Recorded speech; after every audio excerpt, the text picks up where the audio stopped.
गुरु संयुक्तं नित्यं ध्यायन्ति योगिनः कामदं मोक्षदं चैव ओंकार नमः। सभी को प्रणाम। श्री लाल बहादुर शास्त्री राष्ट्रीय संस्कृत विश्वविद्यालय के दर्शन शास्त्र पीठ के सर्वदर्शन विभाग द्वारा 11 दिवसीय स्वाध्याय कार्यशाला के 8वें दिन के प्रथम सत्र में मैं आप सभी का हार्दिक स्वागत और अभिनंदन करता हूं। कार्यक्रम की सफलता के लिए हम सर्वप्रथम मंगलाचरण करेंगे। सो मैं श्री संजय जी को आमंत्रित करता हूं, वे आए और मंगलाचरण। यं ब्रह्मा वरुणेन्द्र रुद्र मरुतः स्तुवन्ति दिव्यैस्तवैः सामपदक्रमोपनिषद्गायन्ति यं सामगाः ध्यानावसति तद्गतेन मनसा पश्यन्ति यं योगिनौ यशान्तं न विदुः सुरासुरगणा देवाय तस्मै नमः। धन्यवाद संजय जी। और हमारे प्रथम सत्र में उपस्थित सभी गुरुजनों, हमारे विभाग अध्यक्ष सर्वदर्शन विभाग से गुरुजी प्रभाकर प्रसाद गुरुजी, दयाल गुरुजी व्याकरण विभाग से, हमारे इस कार्यशाला के कार्यक्रम संयोजक जवाहरलाल गुरुजी और हमारे कार्यशाला के सह संयोजक विजय गुप्ता सर, सभी को प्रणाम करते हुए मैं स्वागत वचन के लिए हमारे मध्य उपस्थित डॉक्टर विजय गुप्ता सर को मैं आमंत्रित करूंगा और वे हमारे आज के मुख्य वक्ता को आमंत्रित करें स्वाध्याय कार्यशाला के लिए। और स्वागत। धन्यवाद। अज्ञान तिमिरान्धस्य ज्ञानांजन शलाकया चक्षुरुन्मीलितं येन तस्मै श्री गुरुवे नमः। श्री लाल बहादुर शास्त्री राष्ट्रीय संस्कृत विश्वविद्यालय दर्शन पीठांतर्गत सर्वदर्शन विभाग द्वारा सर्वदर्शन संग्रह ग्रंथम अधिकृत्य यह 11 दिवसीय कार्यशाला समायोजित है। इस कार्यशाला के आज 8वें दिन के प्रथम सत्र में मुख्य वक्तृत्व रूपेण सर्वदर्शन विभाग प्रोफेसर प्रभाकर प्रसाद जी समुपस्थित हैं, समागत हैं। हम आपका सहृदय स्वागत करते हैं, क्योंकि कल के प्रथम सत्र में भी हमने आपको सुना था शांकर दर्शन का जिस प्रकार से आपने पंक्तिशः अध्यापन किया था, इससे हम सभी श्रोता अत्यंत प्रभावित हुए थे। इसी क्रम में मैं इस सभा में समुपस्थित व्याकरण विभाग के आचार्य डॉक्टर दयाल सिंह पवार गुरु जी का भी मैं हृदय से स्वागत करता हूं तथा इस कार्यक्रम के संयोजक सर्वदर्शन विभाग के आचार्य वरिष्ठाचार्य प्रोफेसर जवाहरलाल गुरु जी का भी मैं तहे दिल से स्वागत करता हूं तथा इस कार्यक्रम में समुपस्थित ऑनलाइन माध्यम से अथवा भौतिक रूप से सभी प्रतिभागियों का मैं तहे दिल से स्वागत करता हूं, अभिनंदन करता हूं।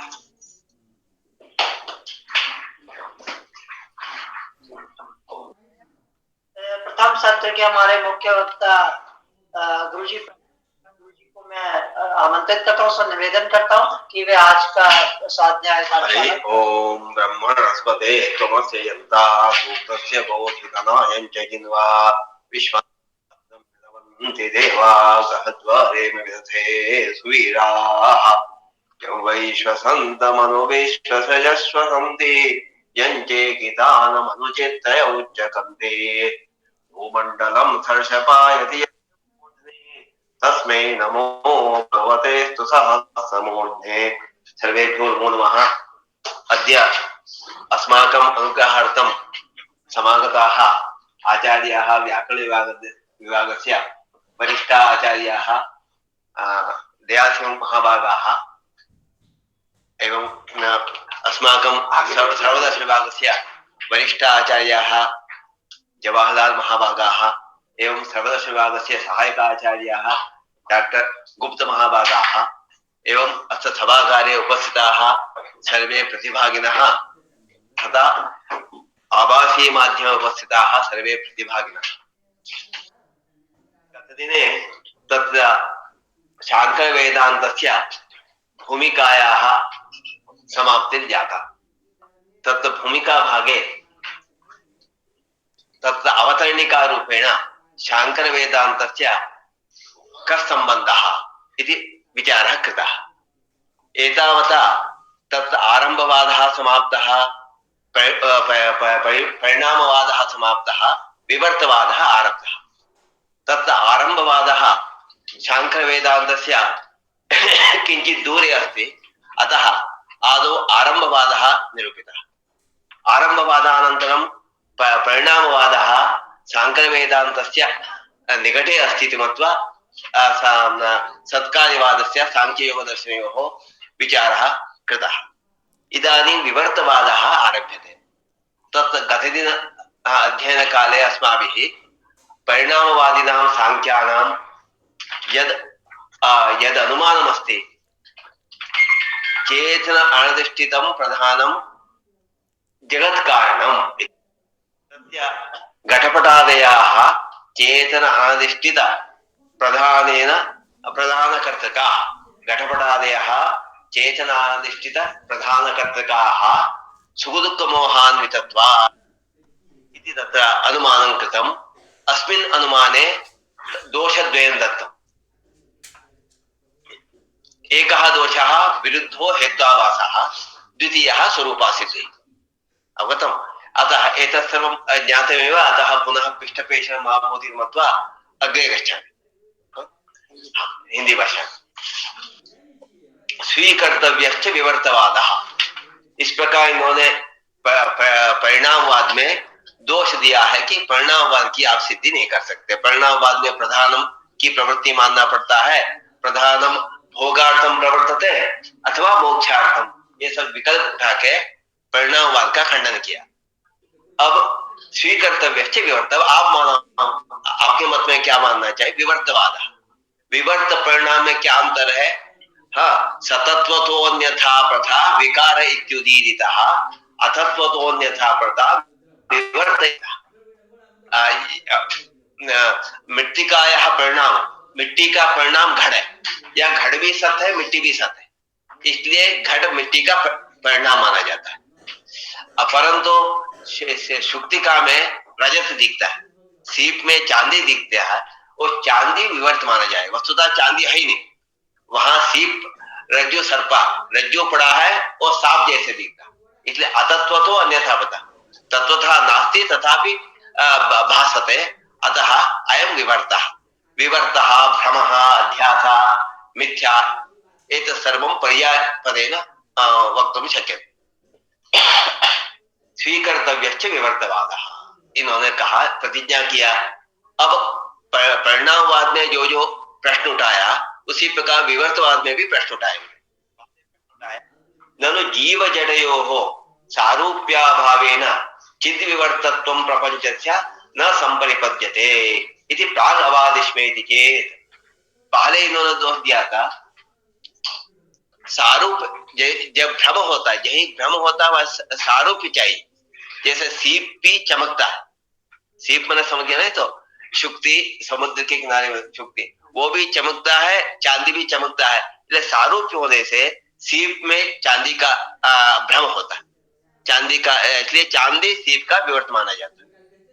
इसी प्रकार रज्जू में सर्प का भ्रम होता है, क्योंकि रज्जू भी सर्पाकार दिखता है, इसलिए जहां जहां भ्रम है वहां सारूप्य चाहिए। अस्ति कश्चन प्रश्न?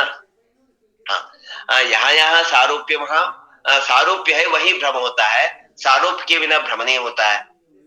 आपने जो है ये ब्रह्म का, ये संपूर्ण जगत जो है ब्रह्म का विवर्त मानते हैं। जगत तो जड़ है, ब्रह्म तो चैतन्य है। हाँ, इसलिए ये सारूप्य न होने से ब्रह्म इस जगत का विवर्त, जगत ब्रह्म का विवर्त कैसे? समझिए, ब्रह्म में जगत का भ्रम कैसे हो सकता है? रज्जु में सर्प का भ्रम हो सकता है, क्योंकि रज्जु भी सांप जैसे दिखता है, इसलिए अंधकार के कारण दूर होने के ना दूर आदि दोष से रज्जु सर्प जैसे दिख सकता है। परंतु ब्रह्म चेतन है, जगत जड़ है, चेतन में भ्रम कैसे होगा, इनका प्रश्न है। जीव जड़यो हो सारूप्या भावे न जीवे चेतनत्वम जड़ेत जड़त्वम जड़े इत्युक्तो जगति जगति जड़त्वम इले सारूप्य न होने से चिद विवर्तत्वम प्रपंचस्य न संपरिपद्यते।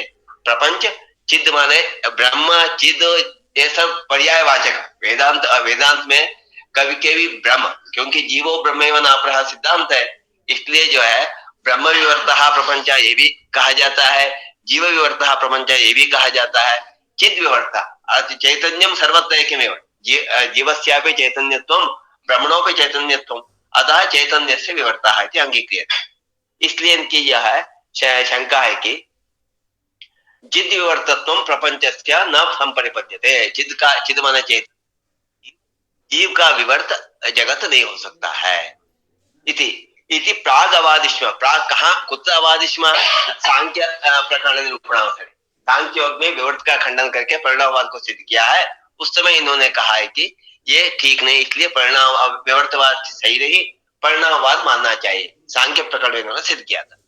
इति चेत नहीं तत्साधु, इसका उत्तर, क्योंकि यहाँ विवर्तवाद को सिद्ध करना है इसलिए कहते हैं कि नहीं तत्साधु नहीं सारूप्य निबंधना सर्वे विभ्रमा इति व्याप्ति अस्ति। यहाँ जहाँ ब्रह्म होता है वहां सारूप्य होना ही चाहिए, ऐसा कोई नियम नहीं। यत्र यत्र ब्रह्मः तत्र तत्र सारूप्यम कारणम तत्र तत्र सारूप्यम, ये नियम नहीं। सारूप के बिना भी भ्रम हो जाता है। कैसे? स्वप्न में जो एक ही आदमी सोया है, वो आदमी तो चेतन है, उस चेतन आत्मा में नाना वस्तु का जो है भ्रम होता है, वो उसमें कोई सारूप्य तो है नहीं। स्वप्न में आपको घड़ दिखता है, स्वप्न में सब जड़ पदार्थ भी दिखता, सब कुछ दिखता है। इसी प्रकार सारूप्य न होने पर भी भ्रम हो सकता है। अवगतम? हाँ, इसका इन्होंने दूसरा उदाहरण दिया है, सर्वे नहीं सारूप्य निबंधना सर्वे विभ्रमा इति व्याप्तिरस्ति। यहाँ कोई व्याप्ति नहीं, व्याप्ति अस्ति नाम यत्र यत्र भ्रमः तत्र तत्र सारूप्य नियमः इति नियमो नास्ति, तत्र तत्र सारूप्यम, ये कोई नियम नहीं। व्याप्ति अस्ति असारूप्यादपि कामादेः कांतालिंगनादिषु स्वप्न विभ्रम उपलंबना। कांता की आलिंगन स्वप्न मिलता है, स्वप्न होता है कभी के कांता के साथ आलिंगन के, ये भी स्वप्न आता है। वो उसका वो किससे होता है? काम से। काम तीव्र काम, जो जिसको तीव्र काम है, अर्थात काम दोष। काम इत्युक्तो तीव्र अभिलाषा, तीव्र अभिलाषा है। तीव्र अभिलाषा से उनको स्वप्न में कामिनी दिखती, जो है कामिनी जो है स्वप्न में दिखती है। अब कामिनी तो एक चेतन है, परंतु उसका कारण क्या? काम तो चेतन नहीं, इसलिए काम माने कामाभिलाषा, तीव्र अभिलाषा, इन्होंने यही व्याख्या किया है। इसलिए जो है यद्यपि सारूप्य तो है नहीं, समझिए, काम और जो है कांतालिंगन में कोई सारूप्य नहीं, फिर भी कांतालिंगन भ्रम स्वप्न में होता है। किस अधिष्ठान में? आत्मा ने। एक ही आदमी सोया, उसी आदमी में कांतालिंगन किया ऐसे स्वप्न होता है, और उसका कारण काम है। काम माने चाहते हैं आप, जिसको जो चाहते हैं उसके अनुसार स्वप्न आता है। इसलिए जो है सारूप के बिना भी स्वप्न होता है, ये भ्रम हो जाता है। इसलिए आपने जो कहा है कि सारूप होने के न होने के नाते ब्रह्म जगत का विवर्त, जगत ब्रह्म का विवर्त नहीं होगा करके, ये सही नहीं। जगत ब्रह्म का विवर्त हो सकता है। अवगतम? हाँ। अब किंचा, अब कहते हैं कि आपने कहेंगे वहां काम नहीं इत्यादि कथनचित, वहां भी जो है सारूप्य की आप कल्पना करेंगे, तब तो हम दूसरा उत्तर दिए। जहां जहां जो है दो दृष्टांत देते हैं, वहां जो है पहले दृष्टांत में कोई अरुचि हो तभी दूसरा दृष्टांत दूसरा समाधान के लिए जाते हैं। इस पहले दृष्टांत में आप कथनचित कहेंगे काम एक वृत्ति विशेष है, ये कांतालिंगन भी एक वृत्ति विशेष है। कांता आलिंगन तो वह नहीं करता, ऐसी मन की भावना है, कामना भी एक मन की भावना है, इसलिए भावनात्मक दोनों में सारूप्य है, ऐसा उत्तर आप दे सकते हैं। तब उत्तर दे रहे हैं कि ठीक है, दूसरा उत्तर दें। दूसरा है भ्रम दो प्रकार के होता है, एक कादाचित का भ्रम, एक अनादि भ्रम। ये ब्रह्म में जो भ्रम है, ये संसार दिख रहा, ये अनादि भ्रम। कब से ब्रह्म में संसार दिखता हमको कोई पता नहीं। ये कल बताया था, पंच षडस्माकम अनादया, 6 को अनादि करके, इसलिए ब्रह्म में अविद्या अनादिकाल से है। उस अनादिकाल अविद्या के कारण ब्रह्म में जगत दिखता है, ब्रह्म का विवर्त जगत करके प्रतीत होता है, ठीक है ना। इसलिए परंतु कादाचित के जो ब्रह्म होता है उसके लिए कादाचित कभी कभी तात्काल, जैसे जैसे सुक्ति में रजत का ब्रह्म होता है, उसके लिए आपको चाहिए सारूप्य।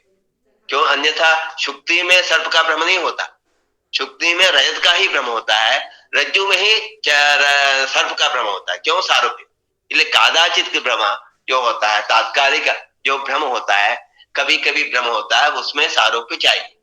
ये जो ब्रह्म का विवर्त जो जगत है अनादिकाल से, इसलिए अनादि विभ्रम में कोई जो सारूप्य जरूरत नहीं है।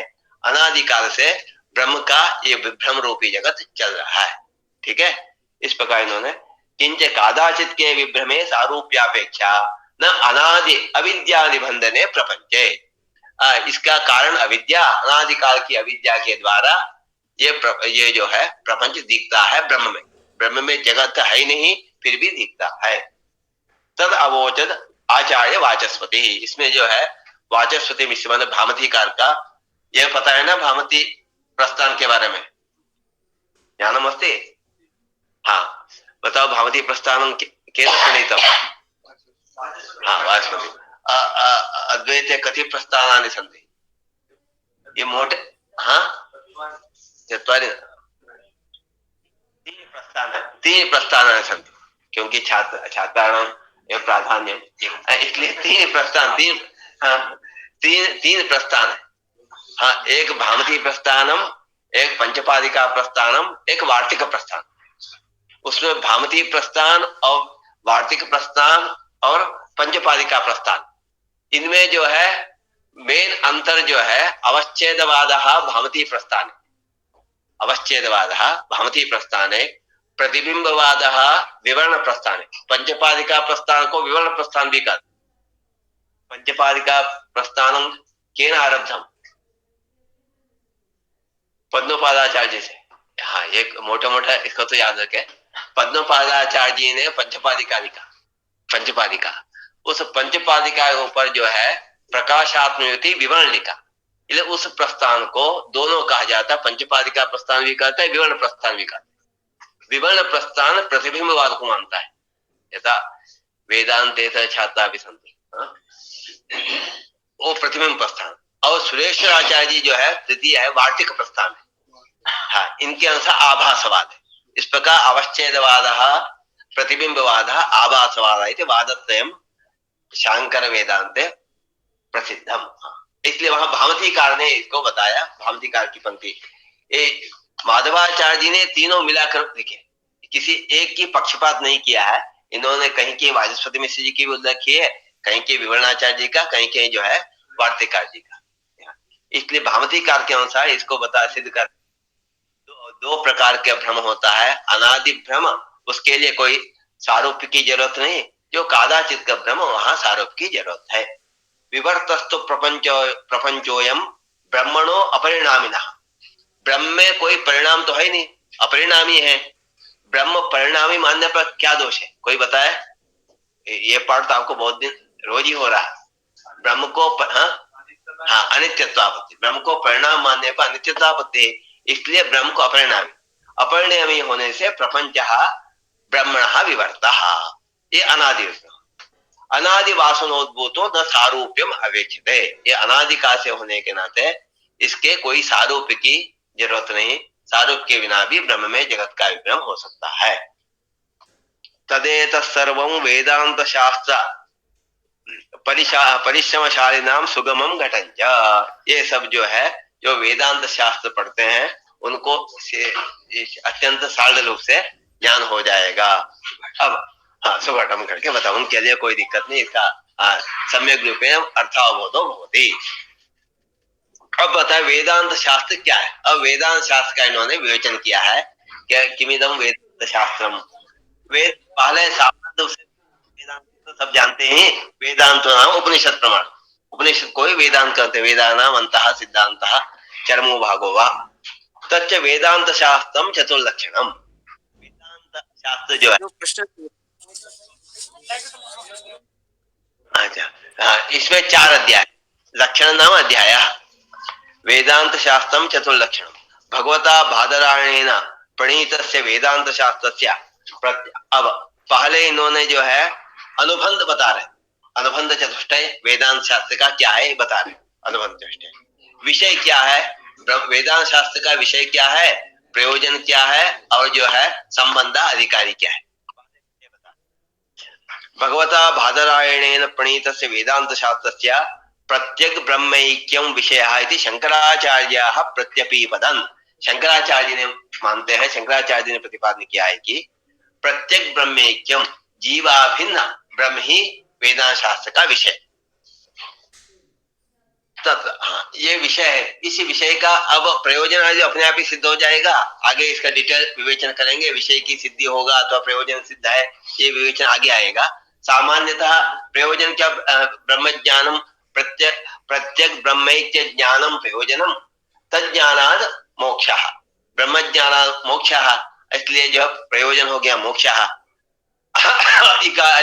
अधिकारी क्या होगा, ब्रह्म ज्ञान कामः मोक्ष कामः अधिकारी। इसके साथ भी शेषण देना पड़ेगा, नित्यानित्य वस्तु विवेक, ये आगे विवेचन करेंगे। इसका आगे महान ग्रंथ है, विवेचन करेंगे। इसके बाद संबंध हो गया प्रतिपाद्य प्रतिपादक भाव संबंध, सब जगह जो शास्त्रम प्रतिपादकम प्रतिपाद्यश्च विषयः, इस प्रकार जो है ये बता दिया। अब इन्होंने ये पूरा 4 अध्याय में क्या क्या विषय है ये निरूपण किया। इसमें 4 अध्याय है, समन्वयाध्याय, विरोध परिहाराध्याय, साधनाध्याय, फलाध्याय, ये बता। तत्र प्रथमे समन्वयाध्याये सर्वेषां वेदांतानां ब्रह्मणि तात्पर्येण पर्यवसानम तत्व समन्वया।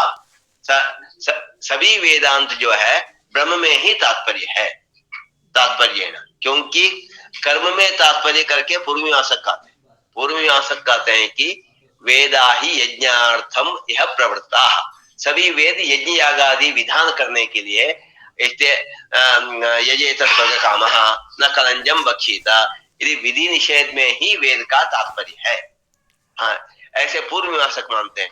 इनका कहना नहीं, ये ब्रह्म प्रतिपादन में ही तात्पर्य है।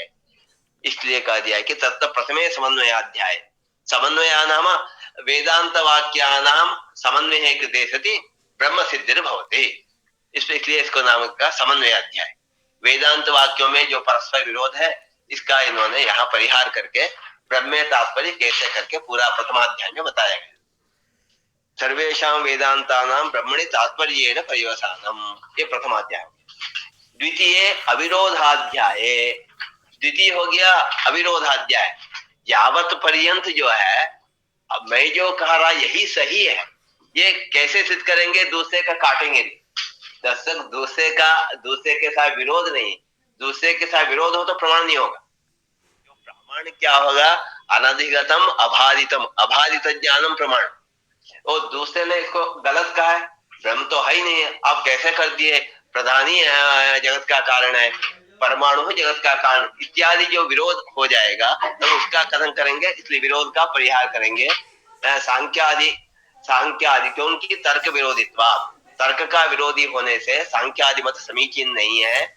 इस प्रकार सांख्य दर्शन के साथ विरोध परिहार द्वितीय अध्याय में किया गया। पूरा द्वितीय अध्याय में सांख्य दर्शन, न्याय दर्शन, वैशेषिक दर्शन, जैन, बौद्ध और पाशवत मत, इन मतों का निराकरण करके सभी वेदांतों का तात्पर्य ब्रह्म में ही है। इसमें कोई दोष अर्थात कोई विरोध नहीं है। विरोध हो तो तर्क युक्त नहीं। इस प्रकार इन्होंने सिद्ध किया। इसको अविरोधाध्याय। तृतीय साधनाध्याय, तृतीय हो गया साधनाध्याय। इसमें ब्रह्म ज्ञान का साधन, ब्रह्म ज्ञान का सामान्यता श्रवण मान निध्यासन आदि साधन का विवेचन किया गया। चतुर्थे फलाध्याय विद्या फलम, चतुर्थ फलाध्याय है ब्रह्म ज्ञान का क्या फल है, मोक्ष स्वरूप निरूपण, जीवन मुक्ति, विधेय मुक्ति, मुक्ति निरूपण का किया गया। इस प्रकार 4 अध्याय है। और 4 तत् प्रत्यध्यायम पाद चतुष्टयम, हर एक अध्याय में 4 पाद है, इसलिए 16 पाद होता है। ये शंकर दर्शन के अनुसार, शंकर वेदांत के अनुसार जो है 16 पाद। ये चतुर्लक्षणी मीमांसा शास्त्र शंकर वेदांत मानता, परंतु रामानुजादि यदि मानते वो विंशति लक्षणम मीमांसा शास्त्रम कहते, उनके अनुसार जो है जैमिनीय द्वादश लक्षणे, संकर्ष कांड चतुर्लक्षणे और उत्तर मीमांसा चतुर्लक्ष्य मिलित्वा विंशति लक्षणमिदं मीमांसा शास्त्रम रामानुजाचार्य जी का। परंतु यहाँ शंकराचार्य जी के अनुसार ये पृथक ये चतुर्लक्ष्य 4 अध्याय वाला ये अलग एक शास्त्र है। इस शास्त्र में 4 अध्याय का 4 विषय बता दिए, समझिए ना। हाँ, नेक्स्ट। अब इसमें प्रत्येक पाद का क्या क्या विषय, इसका भी इन्होंने विवेचन किया, सरल रूप से विवेचन किया है। तब प्रथमस्य अध्यायस्य प्रथमे पादे स्पष्ट ब्रह्म लिंगम वाक्य जातम मीमांसते। जो स्पष्ट ब्रह्म लिंग वाक्य अर्थात जो है ब्रह्म का लिंग उसमें स्पष्ट है। लिंगन नाम सामर्थ्यम। हाँ, इसको समझने के इसलिए जो उत्तर मीमांसा समझने के लिए पूर्व मीमांसा समझना अनिवार्य। पूर्व मीमांसा में श्रुतिलिंग वाक्य प्रकरण स्थान समाख्य, हाँ, ये विचार किया गया। इन विचार में यहाँ लिंग शब्द का अर्थ होता है सामर्थ्यम। सामर्थ्यम इसको थोड़ा जिसको ज्ञान नहीं उनके लिए बता देंगे। लिंग जैसे उदाहरण के लिए जो है गणानांता मंत्रस्य कुत्र उपयोग कैसे सिद्ध होता है। गणानाम तो एक मंत्र है ना, अथवा रुद्राष्टाध्याय, रुद्राष्टाध्यायी का कुत्र उपयोग, कुत्र विनियोग कैसा सिद्ध होता है, ये लिंग से, क्योंकि रुद्राष्टाध्यायी में रुद्र की स्तुति है, इसलिए रुद्र के कार्य रुद्र जपादो अथवा रुद्र अभिषेक विनियोग, ये लिंगा सामर्थ्य, उस मंत्र का सामर्थ्य है रुद्र प्रतिपादन है, इसलिए वो रुद्र विनियोग। यहाँ भी वो ईक्षतेन शब्दम आनंदमयोभ्यासात इत्यादि अधिकरण के द्वारा जहाँ स्पष्ट ब्रह्म का लिंग है, स्पष्ट ब्रह्मलिंग क्या वाक्य है, उन है कि जैसे आदित्य वाक्य है, आदित्यो ब्रह्मेत्युपासीता इत्यादि आता है, वह आदित्य शब्द का क्या सूर्यमंडल की आदित्य का ही ग्रहण करना चाहिए अथवा वह ब्रह्मवाचक है? नहीं, ब्रह्मवाचक है। ये सब जो आदित्य शब्द, अक्षु पुरुष शब्द इत्यादि शब्द जो है ब्रह्मवाचक है, ब्रह्म में ही इनका समन्वय है। इसको आपको ये केवल यहाँ तो इन्होंने एक एक बताया, एक एक का बताना तो बहुत यही पूरा क्षय हो जाएगा, इसलिए इसका केवल इन्होंने केवल सूची जैसे बना दिया। अस्पष्ट ब्रह्मलिंग का वाक्य एक जगह, स्पष्ट ब्रह्मलिंग का प्रथम पाद में जहाँ लिंग स्पष्ट होता है उसका ब्रह्म समन्वय बताया। द्वितीय अस्पष्ट ब्रह्मलिंग का अर्थात जो ब्रह्म का सामर्थ्य स्पष्ट रूप से नहीं दिखता, ऐसा वाक्यों का द्वितीय अध्याय में विवेचन किया है। तृतीय जय विषय वाक्यों का विवेचन तृतीय अध्याय में बताया गया। चतुर्थ अव्यक्त अजापदादि संदिग्धम, तृतीय चतुर्थ पाद में संदिग्ध पदों का विवेचन किया। जैसे अव्यक्त पद आया वेद में और अजापद आया, कहाँ तात्पर्य है? यहाँ अव्यक्त पद से क्या सांख्यों का प्रकृति है अथवा ब्रह्म है, ये विचार करके यहाँ अव्यक्त पद से ब्रह्मी लेना, अजापद से भी यहाँ ब्रह्मवाचक सही है कर। चतुर्थ पद, हाँ चतुर्थ पद क्या अजा, अजा मतलब यहाँ ब्रह्म न जायते अजा। कल चर्चा हुआ था ना, अजा शब्द को कल शंकर वेदांत के अनुसार अजा शब्द रूढ़ सिद्धि, अजा शब्देन रूढ़ि प्राणी विशेष, अजा है ना बकरा, बकरी, इस अजा, उस अजा को यहाँ सारूप्याद जो है प्रकृति को ही अजा मान। कल ये चर्चा हुआ था। तेजो बन्ना नाम अजात्मम, श्रुतम हरति पापम में शास्त्र में थोड़ा ये नहीं चलता। शास्त्र में जो है श्रवण मनन निधिध्यासन चाहिए, श्रवण मनन निधिध्यासन हो तभी जो विषय का साक्षात्कार होता है। इसलिए आत्मावारे द्रष्टव्या श्रोतव्या मंतव्या निधिध्यास्तव्या, श्रवण करे मनन करे ध्यान करे तभी आप विषय का साक्षात्कार होगा। श्रवण करने पर श्रुतम हरति पापम तो हो जाएगा जो है विषय। कल ये आया था चर्चा, तेजो बन्ना नाम अतः अजात्मं ग्राह्यम। यदि सांख्य ने कहा था अजा में कृष्ण का अजा शब्द से प्रकृति ग्रहण करो, न जायते तजा, योगी की उत्पत्ति अजा शब्द प्रकृतिवाचक, ये सांख्य ने कहा था। तब कहते यहाँ ऐसा नहीं कह सकते, क्यों? ये जो श्वेत उपनिषद है ये अन्य श्रुति का विरुद्ध नहीं होना चाहिए। अन्य छांदोग्य में स्पष्ट आया है कि तेजो ऐक्षता त आप ऐक्षंता, इस प्रकार जो तेज जल और पृथ्वी का वर्णन आया, वही यहाँ अजा करके ध्यान करना चाहिए। तब प्रश्न उठा है कि अजा कैसे करते, तेज तो पैदा हुआ है, तब तेजो ऐसे अर्थात जो है तेजो असृजता अर्थात किसी ब्रह्म से तेज पैदा हुआ, ये प्रश्न समझ आ रहा। ये आया तो अजा कैसे कहेंगे, तब कहां से यह अजा केवल रूप का कल्पना, या बकरी जैसे बकरी से भिन्न भिन्न प्रकार के संतान होता है, इस प्रकार भिन्न भिन्न भौतिक वस्तु का सृष्टि तेजो बनना, जल तेज और पृथ्वी से पैदा हो, ये बता, इसलिए वहां अजा शब्द का, इसलिए यहाँ हाँ वहां उस प्रकार का, यहाँ भी है, इसलिए अजा शब्द का प्रकृतिवाचक नहीं, ब्रह्म। हाँ इसलिए हाँ चतुर्थ अव्यक्त अजा पदादि संदिग्धम पदजातम, उसका विवेचन किया गया चतुर्थ पाद में। इसको डिटेल के लिए पूरा ब्रह्मसूत्र चाहिए, इसका ब्रह्मसूत्र अध्ययन के लिए तो पूरा जो है कम से कम जो है 1 साल तो चाहिए। हाँ क्योंकि इसमें जो है इन्होंने केवल सूची जैसे बनाया, क्योंकि आगे जाकर 4 सूत्र का इन्होंने विवेचन किया, चतुसूत्र का विवेचन किया, उस चतुसूत्र में ही सब कुछ आ जाता। चतुसूत्र में इन्होंने पूरा जो वेदांत का शास्त्र का सार लिख दिया है। अब इसलिए हाँ आगे द्वितीय अध्याय में क्या किए, द्वितीय अविरोधस्य द्वितीय प्रथमे सांख्य योग कणादादि स्मृति विरोध परिहार। द्वितीय अध्याय में 4 पाद है, पहले स्मृति पाद, या स्मृति का विरोध होने पर जो वेदांत ने ब्रह्म को कारण माना, उसका सांख्य स्मृति विरोध हो गया। सांख्य के स्मृति के अनुसार तो प्रकृति कारण है, उसका परिहार। इस प्रकार परमाणु कारणवाद न्याय दर्शन उसका, इस प्रकार सांख्य योग कणादि स्मृति विरोध परिहार प्रथम पाद में, इसका स्मृति पाद कहते हैं द्वितीय अध्याय की प्रथम पाद। द्वितीय सांख्यादि मथाना, द्वितीय तब तो कह ठीक है हाँ स्मृति मूलकत्व इसको प्रामाण्य मत मानो, परंतु तर्क मूलत्व प्रामाण्य मानो, इसलिए द्वितीय अध्याय की द्वितीय पाद को तर्क पाद कहते हैं। हाँ ये सब आपका एग्जाम में आ सकता, नेट में आता है, वेदांते तर्क पादक कहा, मीमांसायाम तर्क पादक कहा। हाँ इसमें हाँ द्वितीय अध्याय की द्वितीय पाद वेदांत में तर्क पाद है, मीमांसायाम तो प्रथम पाद है। मीमांसा दर्शन में जो है पूर्व मीमांसा में प्रथम पाद को ही तर्क पाद कहते हैं, ठीक है। हाँ इसलिए इन्होंने कहा द्वितीय पाद में तर्क मूलतया प्रामाण्य कहने पर वो नहीं हो सकता है, सांख्य योग मीमांसा सांख्य योग काणादादि का तर्क मूलतया भी प्रामाण्य नहीं है, ये बताया द्वितीय अध्याय।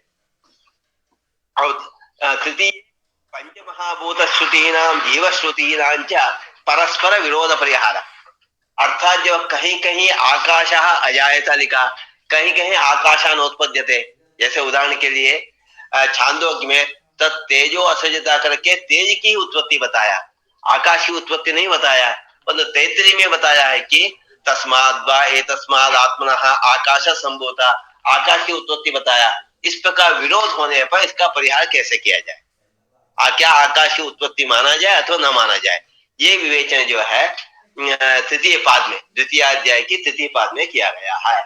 इस प्रकार जो है परस्पर भूतोत्पत्ति श्रुति नाम विरोध परिहृतः एवं जीवोत्पत्ति श्रुति, कहीं के जीव की उत्पत्ति श्रुति ऐसा दिखता है, उसका भी विरोध परिहार किया गया है।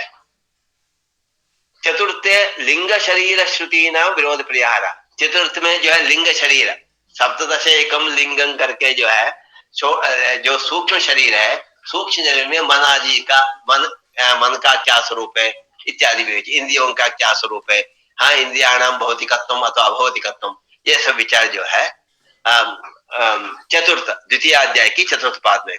इस प्रकार चतुर्थ अध्याय में विरोधों का परिहार सभी प्रकार, अपने स्वदर्शन में भी विरोध परिहार, अन्य दर्शन से जो विरोध आता उसका भी परिहार, ये 4 पाद से किया। अब तृतीय अध्याय में साधन है। तृतीय से प्रथमे जीवस्य तृतीय से प्रथमे जीवस्य परलोक गमनागमन विचार पुरस्सरम वैराग्यम। तृतीय अध्याय में साधन के लिए पहले वैराग्य की जरूरत है, तो उस वैराग्य के लिए जीव परलोक कैसे जाता है, अर्थात मरने के बाद जीव परलोक कैसे जाता, संपद्याविर्भावस्व इत्यादि चतुर्थ में इत्यादि। तृतीय के प्रथमे जो है जीवस्य परलोक गमनागमन पुरस्सरम वैराग्य का प्रतिपादन किया गया प्रथम पाद में। और द्वितीय तृतीय चतुर्थ, द्वितीय में त्वम पदार्थ जीव का स्वरूप, त्वम पदार्थ का परिशोधन, क्योंकि तत्वसी महावाक्य है, तत्वसी महावाक्य में तत् और त्वम दो पद है, असी एक क्रियापद है। इस तत्पद का क्या अर्थ है, त्वम पद का क्या अर्थ है, ये विवेचन जो है तृतीय अध्याय की द्वितीय पाद में किया गया।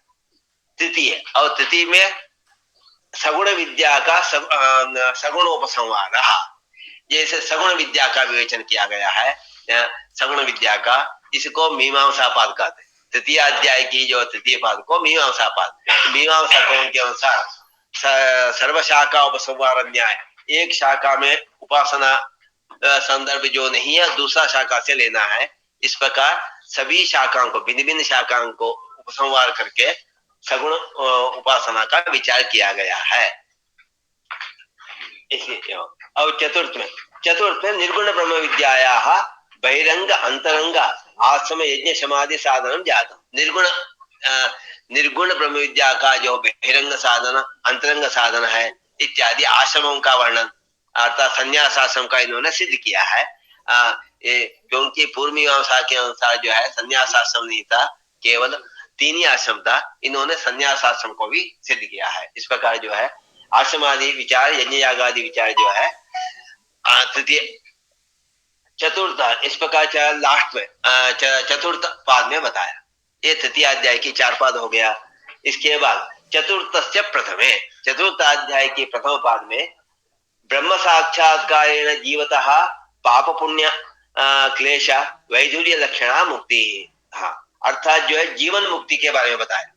चतुर्थ अध्याय के प्रथम पाद में जीवन मुक्ति, ब्रह्म साक्षात्कार से इस लोक में जीते जीते ही मुक्ति प्राप्त हो सकते हैं, क्योंकि जो है उनको जो है कोई पाप पुण्य का संस्पर्श नहीं रहता है, इसलिए मुक्त हो जाता है। ये प्रथम पाद था। और द्वितीय पाद है चतुर्थस्य द्वितीय मरणोत्क्रमण प्रकार, मरने के बाद कैसे कहाँ जाते हैं ये प्रकार, ये द्वितीय पाद में चतुर्थ अध्याय की द्वितीय पाद में बताया। तृतीय सगुण ब्रह्मोपासक से उत्तर सर्ग, जो सगुण ब्रह्मोपासक है उनको स्वर्गलोक की प्राप्ति, स्वर्गादि लोक की प्राप्ति कैसे, ये तृतीय पाद में बताया चतुर्थ अध्याय की तृतीय पाद में। अंतिम पाद में निर्गुण सगुण ब्रह्म विधेय कैवल्य के बारे में, मुक्ति 2 प्रकार की है, जीवन मुक्ति, विधेय मुक्ति। विधेय मुक्ति के बारे में बताया। सगुणोपासक को भी विधेय मुक्ति संभव है, निर्गुणोपासक के। सगुणोपासक को वहां जाने के बाद ब्रह्म ज्ञान होगा, वहां से मुक्ति, ब्रह्म यहाँ से उपासना के फल रूप ब्रह्मलोक जाएंगे, ब्रह्मलोक जाने के बाद उनको ब्रह्म ज्ञान होगा, ब्रह्म ज्ञान से मुक्ति, क्योंकि ऋते ज्ञानान मुक्ति नियम के अनुसार ज्ञान के बिना मुक्ति संभव नहीं है। और निर्गुणों को यही मुक्ति मिल जाएगा, यही प्रारब्ध कर्म समाप्त होने पर विदेह कैवल्य मिल जाएगा, इसलिए कहा। इस प्रकार इन्होंने चतुर्थ पाद में दोनों प्रकार के विधेय कैवल्य का निरूपण किया है। तदित्थम ब्रह्म विचार शास्त्र अध्याय पदार्थ संग्रह, इस प्रकार ब्रह्म विचार शास्त्र जो है मीमांसा शब्द का अर्थ पूजित विचार, पहले दिन बता दिया था। इस ब्रह्म विचार शास्त्र का 4 अध्याय का क्या क्या विषय बता दिया। इस बताने के बाद इन्होंने 4 सूत्र का व्याख्या किया। आदि में 4 सूत्र, अथा तो ब्रह्म जिज्ञासा जन्माद्यस्यतः शास्त्र योनित्वा तत्व समन्वयात्, इन चारों सूत्रों के विवेचन में पूरा प्रकरण रखा है। ये प्रकरण बहुत बड़ा प्रकरण, शुरू कर जितना संभव उतना होगा। तथा प्रथमाधिकरणम अथा तो ब्रह्म जिज्ञासा, प्रथमाधिकरण है अथा तो ब्रह्म जिज्ञासा अधिकरण। अधिकरण का लक्षण आधारो अधिकरणम, केशाम आधार, किसका आधार है, यहाँ विषय संदेह पूर्व पक्ष उत्तर पक्ष संगति, ये 5 अवयव ये आगे बता रहे हैं। इसी ब्रह्म मीमांसा आरंभ प्रथमाधिकरण में क्या बताते हैं, ब्रह्म मीमांसा का आरंभ करना चाहिए, ब्रह्म विचार शास्त्र आरंभणीयम, ये विचार शास्त्र का आरंभ करना चाहिए। अधिकरण पंचावयवम प्रसिद्धम, अधिकरण का 5 अवयव सबको प्रसिद्ध है। तेज विषयादेह पंचावयवाः निरूप्यन्ते, हाँ इस ब्रह्म मीमांसा शास्त्र का 5 कौन कौन है, विषय क्या है, संदेह क्या है, पूर्व पक्ष क्या है, संगति संबंध है, उत्तर पक्ष क्या है, संगति क्या है, ये बताएं। आत्मावारे द्रष्टव्य इत्येतद् वाक्यम विषय, आत्मावारे द्रष्टव्य लिखा है, इसका यही विषय है। इस आत्मावारे द्रष्टव्य, इस वाक्य, ये पूरा वाक्य है, आत्मावारे द्रष्टव्य श्रोतव्यो मंतव्यो निध्यास्तव्य। ये क्या है? आत्म विषय के विचार का विधान करता है अथवा नहीं करता है, ये विचार किया। इसलिए विषय ब्रह्म जिज्ञासितव्यम नवेति संदेह, ब्रह्म का विचार करना चाहिए नहीं करना चाहिए, ये संदेह है। जिज्ञासित, हाँ, अब संदेह क्यों है? संदेह कहाँ होता है? संदेह कहाँ होता है? हाँ, विचार वही किया जाता है जहां संदेह अथवा प्रयोजन है। यत्र यत्र विचारः तत्र तत्र संदेह प्रयोजनयो अन्यतर। विचार उसी का करते हैं जहां संदेह हो अथवा कोई प्रयोजन, दो प्रकार। इसलिए यत्र यत्र जिज्ञास्यत्वम, विचार माने जिज्ञासा विषयत्वम, जहाँ विचार करते हैं जिज्ञासा, यहाँ जिज्ञासा वही करते हैं जिज्ञास्यत्वम, तत्र तत्र संदेह प्रयोजन है उसका। जिज्ञास्यत्व व्यापकयो हो संदेह प्रयोजनयो, संदेह प्रयोजन जो है जिज्ञासत्व का व्यापक है।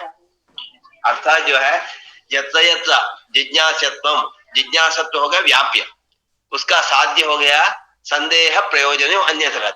या तो संदेह से जिज्ञासा करते हैं या तो कोई प्रयोजन है, संदेह नहीं है इसको जानने से प्रयोजन है। इसे दो जिज्ञासा, यहाँ दो है तभी जिज्ञासा कर सकते हैं। यहाँ संदेह नहीं, उसका कोई जिज्ञासा नहीं करता, सामने वस्तु है इसके बारे में कोई विचार नहीं करता, अथवा इसको जानने से कोई लाभ है तो विचार करता। इस प्रकार जो है यत्र यत्र जिज्ञासत्वम तत्र तत्र संदेह प्रयोजन हो अन्यतर, संदेह हो अथवा प्रयोजन दोनों में एक होना चाहिए। अब यहाँ विचार है कि ब्रह्म विचार शास्त्र के लिए क्या जिज्ञासा, संदेह है क्या? ब्रह्म के बारे में किसी को संदेह है क्या? हाँ, अथवा ब्रह्म के जानने से कोई लाभ है क्या? पूर्व पक्षी का कहना दोनों नहीं। ब्रह्म के बारे में किसी को संदेह नहीं और ब्रह्म के जानने से कोई फायदा नहीं, तो कोई प्रयोजन भी। पूर्व पक्षी कह रहा ब्रह्म ज्ञान का कोई प्रयोजन भी नहीं है और जो है ब्रह्म में किसी को भी संदेह नहीं। क्यों? आत्मा ब्रह्म, आत्मा ही ब्रह्म है। या शंकर वेदांत का सिद्धांत आत्मा ब्रह्म बना पड़ा, आत्मा ही ब्रह्म है। आत्मा तो सब लोग जानते हैं, अहम अस्मि, किसी को भी सह अस्तिवान संदेह हो सकता है, सह आगतोवान संदेह हो सकता है, अहम अस्मिवान किसी को संदेह नहीं होता। इसलिए हम तो आत्मा तो सबको जानते हैं, यदि आत्मा जानते हैं तब तो आत्मा ही ब्रह्म है, ब्रह्म में कोई संदेह नहीं और प्रयोजन भी नहीं। क्यों प्रयोजन नहीं है? आप लोग प्रयोजन करके क्या करना चाहते हैं कि संसार निवृत्ति, मोक्षा करना चाहते हैं। अब संसार निवृत्ति की क्या जरूरत है? आत्मा भी है, संसार भी, दोनों साथ साथ चले। आत्मा आनंद रूप है, संसार रहे, इसलिए जो है प्रयोजन भी नहीं। इसलिए क्या प्रयोजन नहीं, संदेह नहीं है, तब इस विचार शास्त्र का आरंभ क्यों किया? संदेह और प्रयोजन हो तब तो जिज्ञासा करना सही है। अवगतम, समझ आ रहा? हाँ, क्या समझाए होता? थोड़ा थोड़ा हाँ ठीक, इसलिए मेरा थोड़ा ये गूढ़ विषय है तो मुझे थोड़ा इंटरेस्ट नहीं देता, तब तक गुड़, इंटरेस्ट लेने पर कोई गुड़ नहीं है। और अन्य व्यवहार में व्यस्त है, इंटरेस्ट लेने में कोई नहीं। तो ये तो कोई शास्त्र अलौकिक कोई नहीं बताता, जो शास्त्र बताता लौकिक। इसलिए जय व लौकिका तय वैदिका तय व तेषाम अर्थः। लोक में जो है वही शास्त्र बताता, लौकिक न्याय को ही शास्त्र बताता, शास्त्र को ही अतिरिक्त पदार्थ ऊपर से आकर कुछ नहीं बताता। ये लोक में है, जो विचार किसका करते हैं? जहाँ संदेह हो तब विचार करते हैं ना, संदेह हो विचार करेंगे अथवा उससे कोई प्रयोजन है तभी कोई जिज्ञासा होगी। संदेह भी नहीं, प्रयोजन नहीं, अमेरिकायाम अब्राहम लिंकन नस्ते अस्तु नाम कहा नहीं, उनका विचार कोई नहीं करता है क्योंकि इससे हमको कोई प्रयोजन नहीं। हाँ क्यों? हाँ हाँ ये सुखस्य प्राप्ति दुःखस्य निवृत्ति, हाँ सुख प्राप्ति एव जीवमात्रस्य लक्ष्यम्, उद्देश्यं वर्तते। तर्हि चार्वाक दर्शनेन एव चार्वाक मतानुसारेण एव सुखस्य प्राप्तिः भवति एव। पुनः किमर्थं चार्वाकं त्यक्त्वा अन्यानि दर्शनानि तेषाम् अध्ययनं? समीचीनं। चार्वाक दर्शनेन यत् सुखम् इति कथ्यते तत् सुखं वस्तुतः सुखं वा? ये किम सुखम? हाँ, अंगना लिंगना जन्य सुखमेव सुखमिति तेषां परिभाषा। विषयजन्य यत् सुखं तदेव सुखं। ये विषयजन्य सुखे सुखत्वम् अस्ति वा? नास्ति। किमर्थम्? इदानीं किञ्चित् सुखमेव प्रतीयते, कालांतरम तदेव दुःखजनकं भवति। अतः स्वर्गपदस्य व्याख्यानावसरे यन्न दुःखेन संभिन्नं न च ग्रस्तमनन्तरं यदभिलाषोपनीतं च तत्पदं स्वबलास्पदम्। इदानीं यदा मिष्टान्नभक्षणं क्रियते दन्ते वेदना भवति, अतः तस्य सुखस्य सुखत्वमेव नास्ति, अतः तद् अतिरिक्त सुखस्य कृते जिज्ञासा भवति। तद् कथं तस्य प्राप्तिः कथं भवति इति विचारार्थं दर्शनशास्त्राणां प्रवृत्तिः। एवं हाँ हाँ, इसलिए दुखी है, वो बता रहे थे ना, संसारिक सुख वो भी एक दुखी है। हाँ हाँ, ठीक हो गया ना। हाँ, इसलिए जो है विचार उसी को किया जाता है जहाँ संदेह है अथवा प्रयोजन है। अब ब्रह्म विचार मत करो करके इन्होंने कहा। क्यों नहीं करो? कोई संदेह ही नहीं ब्रह्म के बारे में। किसका संदेह? ब्रह्म ने आत्मा, आत्मा तो सब जानते हैं, इसलिए संदेह नहीं। नवा प्रयोजन, कोई प्रयोजन नहीं है, इसलिए जो है। और अब बहुत ब्रह्मज्ञानी है, वो भी हम लोग जैसे ही दुखी है। बहुत लोग जेल में है, उनको ब्रह्मज्ञानी प्रसिद्ध, बहुत लोग इतस्तता है, वो भी हम लोग जो उनको भी टका चाहिए होगा, वो भी भोजनादि वो भी करते हैं। इसलिए जो ब्रह्मज्ञान के साथ संसार है, क्या आपत्ति आपको? इसलिए जो है कोई प्रयोजन नहीं, ब्रह्म को जानने से कोई प्रयोजन नहीं है। और जो है ब्रह्म के बारे में किसी को संदेह नहीं। ऐसा संदेह प्रयोजन अभावात् ब्रह्मणि जिज्ञासा एवं नोपद्यते। ब्रह्म में जिज्ञासा उत्पन्न नहीं है, इसलिए इस शास्त्र का आरंभ मत करो, बंद करो। इस प्रकार इन्हें पूर्व पक्षी कहा। अब प्रश्न उठता है संभव असंभवाभ्याम, अर्थात संदेह कैसे संभव है ब्रह्म में, कैसे संभव नहीं, ये विचार करते हैं। हाँ गुरुजी प्रणाम। प्रणाम। गुरुजी प्रयोजन बिना कार्य कैसे करते हैं? मतलब अगर कहते हैं कि कोई प्रयोजन नहीं है तो क्यों किया जाता है? पूर्व पक्षी यही कह रहा है, इसलिए विचार मत करो कह रहा। पूर्व पक्षी, अभी पूर्व पक्ष चल रहा है, सिद्धांत आगे बताएंगे। पूर्व पक्षी यही कह रहा है कि प्रयोजन न होने से विचार ब्रह्म विचार मत करो, इस शास्त्र का आरंभ ही मत करो।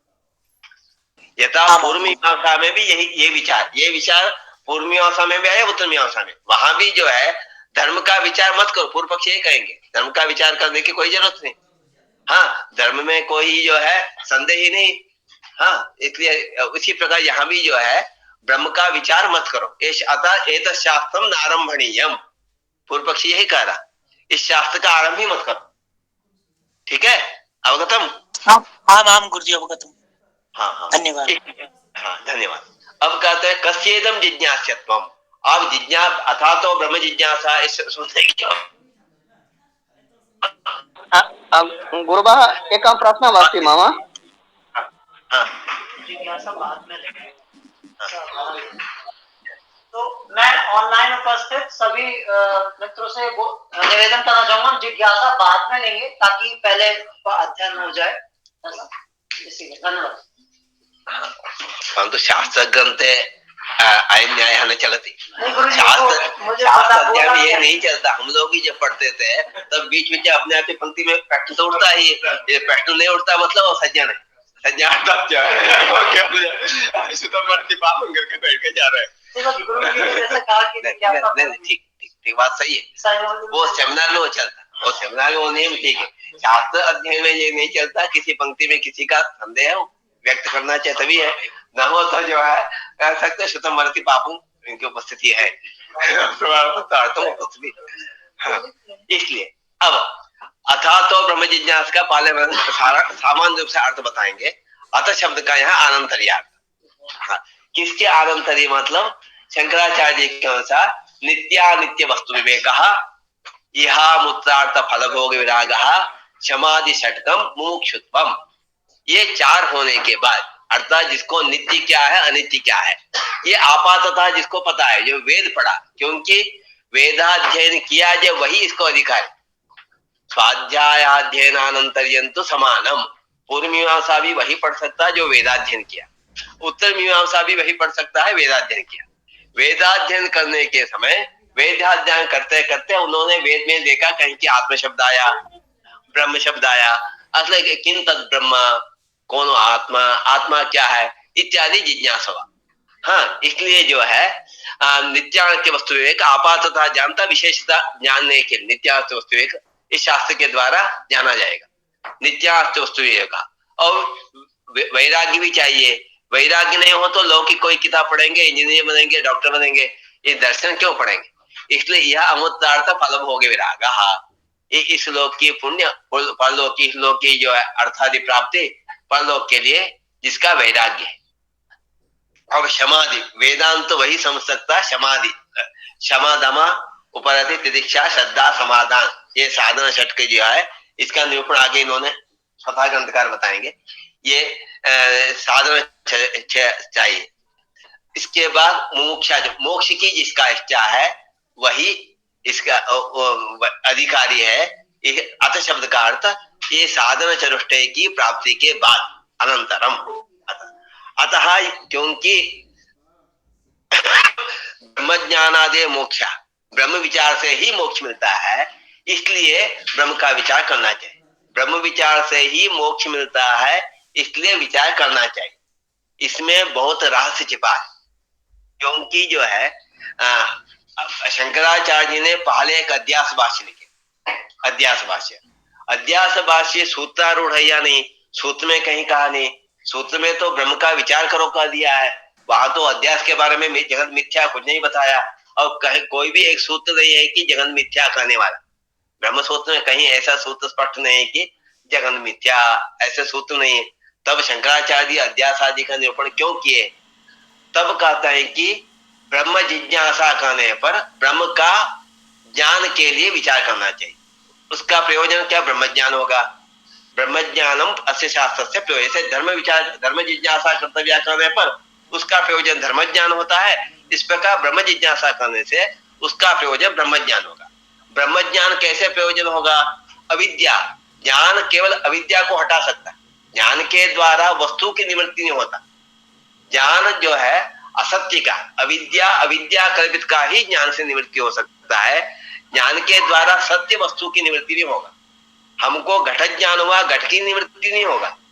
घट ज्ञान के द्वारा घट की अज्ञान निवृत्ति। हाँ, इदम जलम वा नवा, इस प्रकार अज्ञानता, संशयात्मक अज्ञानता, इसकी निवृत्ति इदम जलम ज्ञान से हुआ। इसलिए ज्ञान हमेशा अज्ञान निवृत्ति अथवा अज्ञान जन्य अन्य वस्तु, जैसे भय आदि, जैसे शुक्ति में रज्जु में सर्प, इसलिए भयादि हुआ था। जब ज्ञान हो गया रज्जु रेवा, इस ज्ञान के द्वारा अज्ञान निवृत्ति, अज्ञान जन्य भयादि निवृत्ति होगा। इसलिए ज्ञान जो है हमेशा अज्ञान अथवा अज्ञान का जो कार्य की निवृत्ति होता। यहाँ ब्रह्म ज्ञानम प्रयोजनम कहा, इससे सिद्ध होता है कि जगत सर्वम अज्ञानेन, ब्रह्म अज्ञानेन दृश्यते। इसलिए ब्रह्म अज्ञान से, ब्रह्म अज्ञानेन दृश्यते अर्थात मिथ्या। जो अविद्या केवल अज्ञान के द्वारा जो होता है वो मिथ्या है। जैसे रज्जु सर्प, रज्जु में जो सर्प होता है ये अज्ञान के द्वारा, इसलिए मिथ्या है। केवल जिसको अज्ञान है उसको दिखता है, अज्ञान जिसको नहीं उनको तो रज्जु ही दिखता है।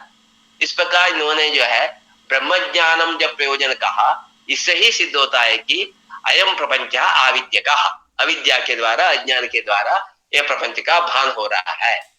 ये ब्रह्म जिज्ञान, इसलिए ब्रह्म ज्ञानम प्रयोजनम, ब्रह्म ज्ञान प्रयोजनम अतः ब्रह्म विचार, इसलिए ब्रह्म ज्ञानाय विचार कर्तव्य। वेदांत के वाक्य का विचार करके ब्रह्म ज्ञान का प्राप्त होना चाहिए। जिज्ञासा शब्द को विचारे लक्षणा, क्योंकि जिज्ञासा अर्ध शाब्दिक अर्थ ज्ञातुम इच्छा, इच्छा को कर नहीं सकते। इच्छा जो है वस्तु तंत्र, इच्छा वस्तु तंत्र अर्थात जो है ज्ञान तंत्र है। ज्ञानजन्य अभवेद इच्छा, इच्छा हमारे अधीन है, क्रिया हमारा अधीन है, समझिए ना। ज्ञान इच्छा जो है अपना हमारा अधीन विषय तंत्र है। विषय अच्छा हो तो उसका ज्ञान होगा। अभी मेरे सामने जल है, अब जल और चक्षु का संयोग हुआ, अब हमको जल का ज्ञान होगा ही, उसको रोक नहीं सकते।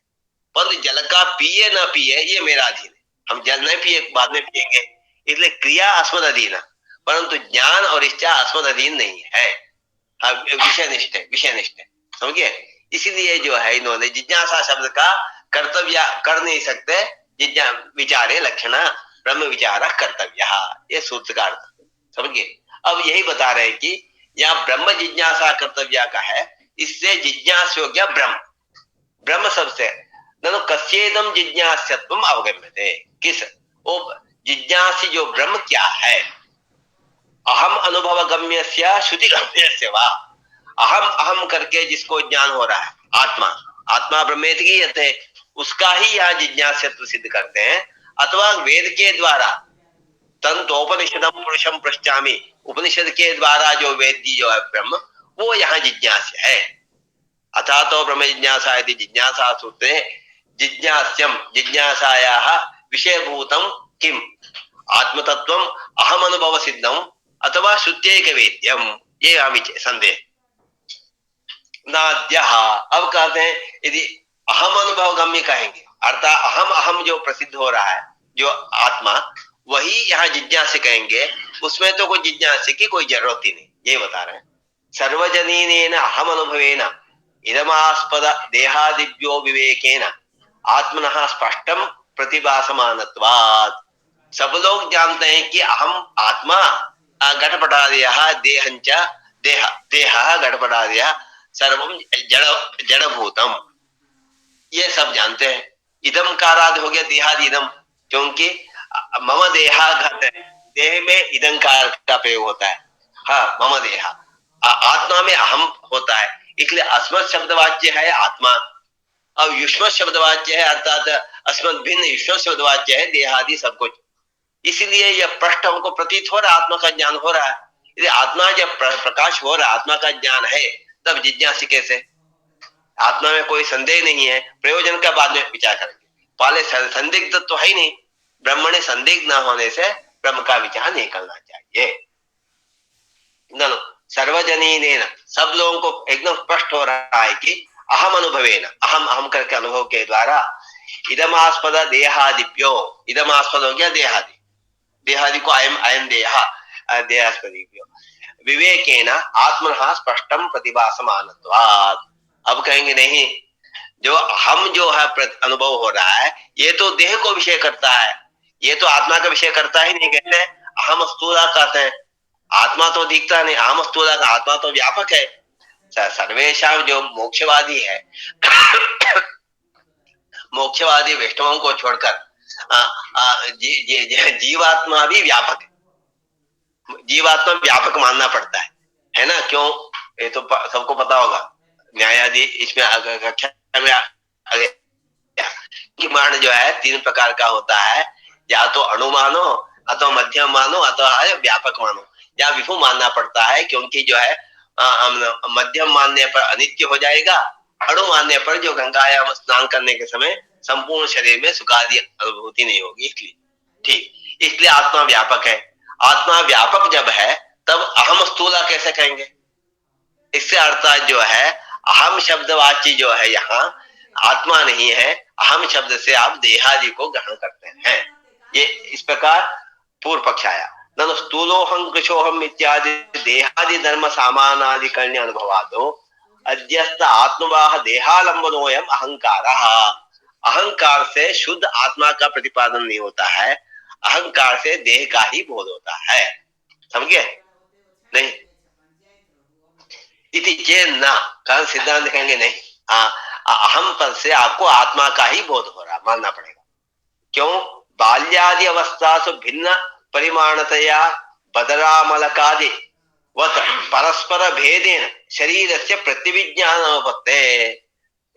योयम बाहे बाल्ये पितरा मनोभवम सये विदानी प्रणप्तून अनुभवामि। मैं पहले बहुत छोटा था, बड़ा हो गया इत्यादि जो है। यदि शरीर तो भिन्न भिन्न हो रहा है, शरीर तो जो बालक शरीर बहुत छोटा परिमाण था, अब तो बड़ा परिमाण हो गया, परंतु अहम करके प्रतिविज्ञा हो रहा।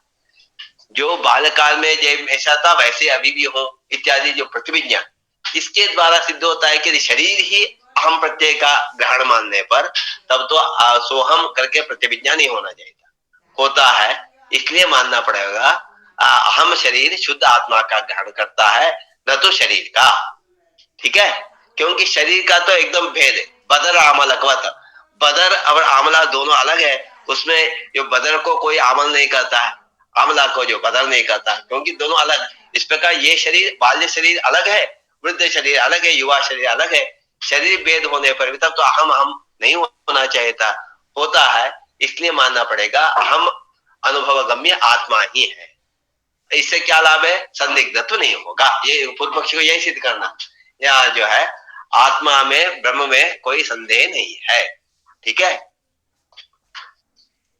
प्रत्यभिज्ञानुपत्ते अथ उच्येत यथा पीडूपाक पक्षे पिटर पाक पक्षे वा काल भेदेन एक वस्तुनि पाकज भेदो युज्यते तथा एकस्मिन् शरीराभिदे वस्तुनि काल भेदेन परिमाण भेदा। तब तो शरीर ही एक मानो, शरीर के अतिरिक्त आत्मा क्यों मानते हो? शरीर ही एक है, शरीर में केवल जो परिमाण भेद मात्र से शरीर भेद नहीं होगा। जैसे घड़, एक ही घट में जो है पीलूपाक पिटरपाक करके नैयायिकों का दो पक्ष, न्याय वैशेषिक दर्शन का पक्ष है। पिटर घट में ही परिमाण पाक चेंज होता है, पाक के द्वारा घट का ही रूप चेंज होता है। पिटर पाक पक्षा घट में नहीं होकर परमाणु में होता है करके पीलूपाकवादी। पाक का मतलब जो है घड़ को जो है पाले घड़ जाए तो मिट्टी का कलर का होता है, मिट्टी जो काला होता है, इसको जब आग में रखेंगे वो चेंज हो जाए, उसका जो है रूप चेंज हो जाता है, वो लाल हो जाता है। वहां जो है भले उसका चेंज होने पर भी घड़ तो वही है। इसी प्रकार शरीर का भी परिमाण भेद होने पर ही वहां रूप भेद होगा, परिमाण भेद होने पर भी शरीर एक ही है। शरीर एक होने से अहम पद से शरीर का ही ग्रहण होता है, आत्मा का नहीं। हाँ, इसलिए जो है आत्मा का ग्रहण अहम प्रत्यवेद्य नहीं, इसलिए आत्मा का विचार की जरूरत है, सिद्धांत दिखाएंगे। ऐसे करने पर फिर काल भेदेन एकस्मिन वस्तुनि पाकज भेदो तथा एकस्मिन शरीराभिदे वस्तुनि, शरीर नामक एक वस्तु वह एक ही है। हाँ, वो शरीर चेंज नहीं हुआ, शरीर की परिमाण मात्र का चेंज हुआ, इसलिए उसमें अहम प्रतिविज्ञा हो सकता है। बाल्य और जो है वार्धक्य में प्रतिविज्ञा वहां हो सकता है, क्योंकि वस्तु एक ही है, वस्तु एक होने से प्रतिविज्ञा हो सकता है। काल भेदेन परिमाण भेद अतएव लौकिका, इसलिए लौकिक लोग भी ऐसे कह रहे हैं। शरीरम आत्मनः सकाशाद अभिन्नम प्रतिपद्यमान प्रतिविजानते च, लोक में भी लोग कहते हैं शरीर को आत्मा से अभिन्न मानकर ही व्यवहार करते हैं कि अहम गच्छामि अहम स्थूला इत्यादि और लौकिक लोग भी करते हैं। इससे यह सिद्ध नहीं होता है कि अहम प्रत्यय के द्वारा शुद्ध आत्मा का बोध होता है, सिद्ध नहीं होता है। तद्भद्रम, अब कहते हैं ये सही नहीं, ये सही नहीं। क्यों सही नहीं है? मणिमंत्रौषधादि उपाय भेदेन भूमिका धान नानाविध देहा प्रतिपद्यमानस्य अहम आलंबनस्य भिन्नस्य आत्मनः शरीराद भेदेन भासमानत्वात्, योग के द्वारा जो है मणिमंत्रादि के अवसर के द्वारा एक ही आदमी भिन्न भिन्न शरीर का निर्माण कर देता। एक ही आदमी योग के द्वारा जो है परकाय प्रवेश आदि में जो है यह विचार आया, वहां भी अन्य योग में भी आया, एक ही आदमी भिन्न भिन्न शरीर को निर्माण करता। वहां शरीर भेद होने पर भी अहम करके जो है योगी को जो है प्रतीत होता है। इसलिए मानना पड़ेगा अहम शब्द जो है शरीर वाचक नहीं, किंतु आत्म शुद्ध आत्मवाचक है। ठीक है। शरीर भेदेन भासमानत्वा अतएव, इसीलिए चक्षु भी आत्मा नहीं हो सकता, अहम शब्दवाच्य चक्षु भी नहीं हो सकता। क्योंकि कभी कभी तो कहते अहम कारणः, ये व्यवहार तो करते हैं, परंतु अहम कारण इसके द्वारा आपको चक्षु विषय नहीं होता है। इससे जो है आत्मा शुद्ध आत्मा का ही बोध होता है। ननु चक्षुरादीनापि अहम आलंबनत्वम आशंकनीय। क्यों? चक्षुरादि आलंबन मानेंगे तब तो पहले हमको दिखता था किसी कारण, बाद चक्षु के किसी दोष के कारण अब दिखना बंद हो गया, परंतु हमको तब प्रतिविज्ञा तो होता है, पूर्वम मया इदम दृष्टम। अभी चक्षु काम नहीं कर रहा है, फिर भी उनको प्रतिविज्ञा तो होता है, पूर्वम इदम मया दृष्टम। इसलिए चक्षु यदि अहम का आलंबन है तब ये नहीं होना चाहिए था, होता है। इसलिए जो है अहम शब्दवाच्य शुद्ध आत्मा एवं अतएव चक्षुरादि भी अहम प्रत्यय का आलंबन नहीं होगा। क्यों? नान्य दृष्टम स्मरत्यन्य, दूसरे देखा, आपने एक देखा, हमको उसको स्मरण नहीं कर सकते। आपने इसको जल देखे हैं, हमको इसका ज्ञान नहीं होगा, परंतु वहां तो हो रहा। एक आदमी का जब चक्षु ठीक था तब उन्होंने जो कुछ देखा है, बाद में चक्षु किसी कारणवशात नष्ट हो गया, तभी उनका स्मरण तो रहता, हाँ पहले हम ये सब देखते थे, इस प्रकार था। अथवा अन्य अन्य भी उदाहरण दे सकते हैं, जैसे बद्रीप क्यों भी पहले जो कान सही था तब सुनाता है, पर उनको जो है बाद में हाँ इसको तो मैं पता पहचानते। इस प्रकार जो है इति न्यायेन चक्षुरादो नष्टे भी, चक्षु नष्ट होने पर भी रूपादि प्रतिसंधान उपपत्ति, उपाधि प्रतिसंधान होता है, वो नहीं होना चाहिए यदि चक्षु ही इसका आलंबन मानेंगे। अहम शब्द का आश्रय चक्षु, अहम शब्द से चक्षु का ग्रहण होता मानने पर ये नहीं होना चाहिए था। अवगतम ना, नावगतम नावगतम। हाँ यह है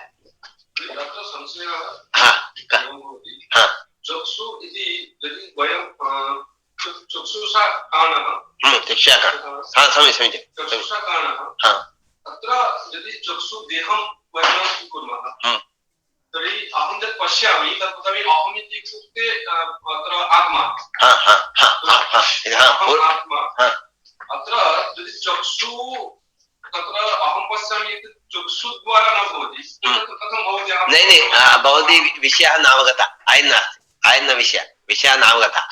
अहम अहम शब्दवाच्यः कः इति विचारः। अत्र अहम शब्दवाच्यः चक्षु इति कथं वदति, किं प्रमाणेन? अहंकाणः इति अनुभवातो कारणत्वं चक्षुधर्मः, अतः अहंकाणः इति कथ्यते चेत् अतः चक्षुरेव अहम शब्दवाच्यः इति पूर्वपक्षिणाम् आशयः।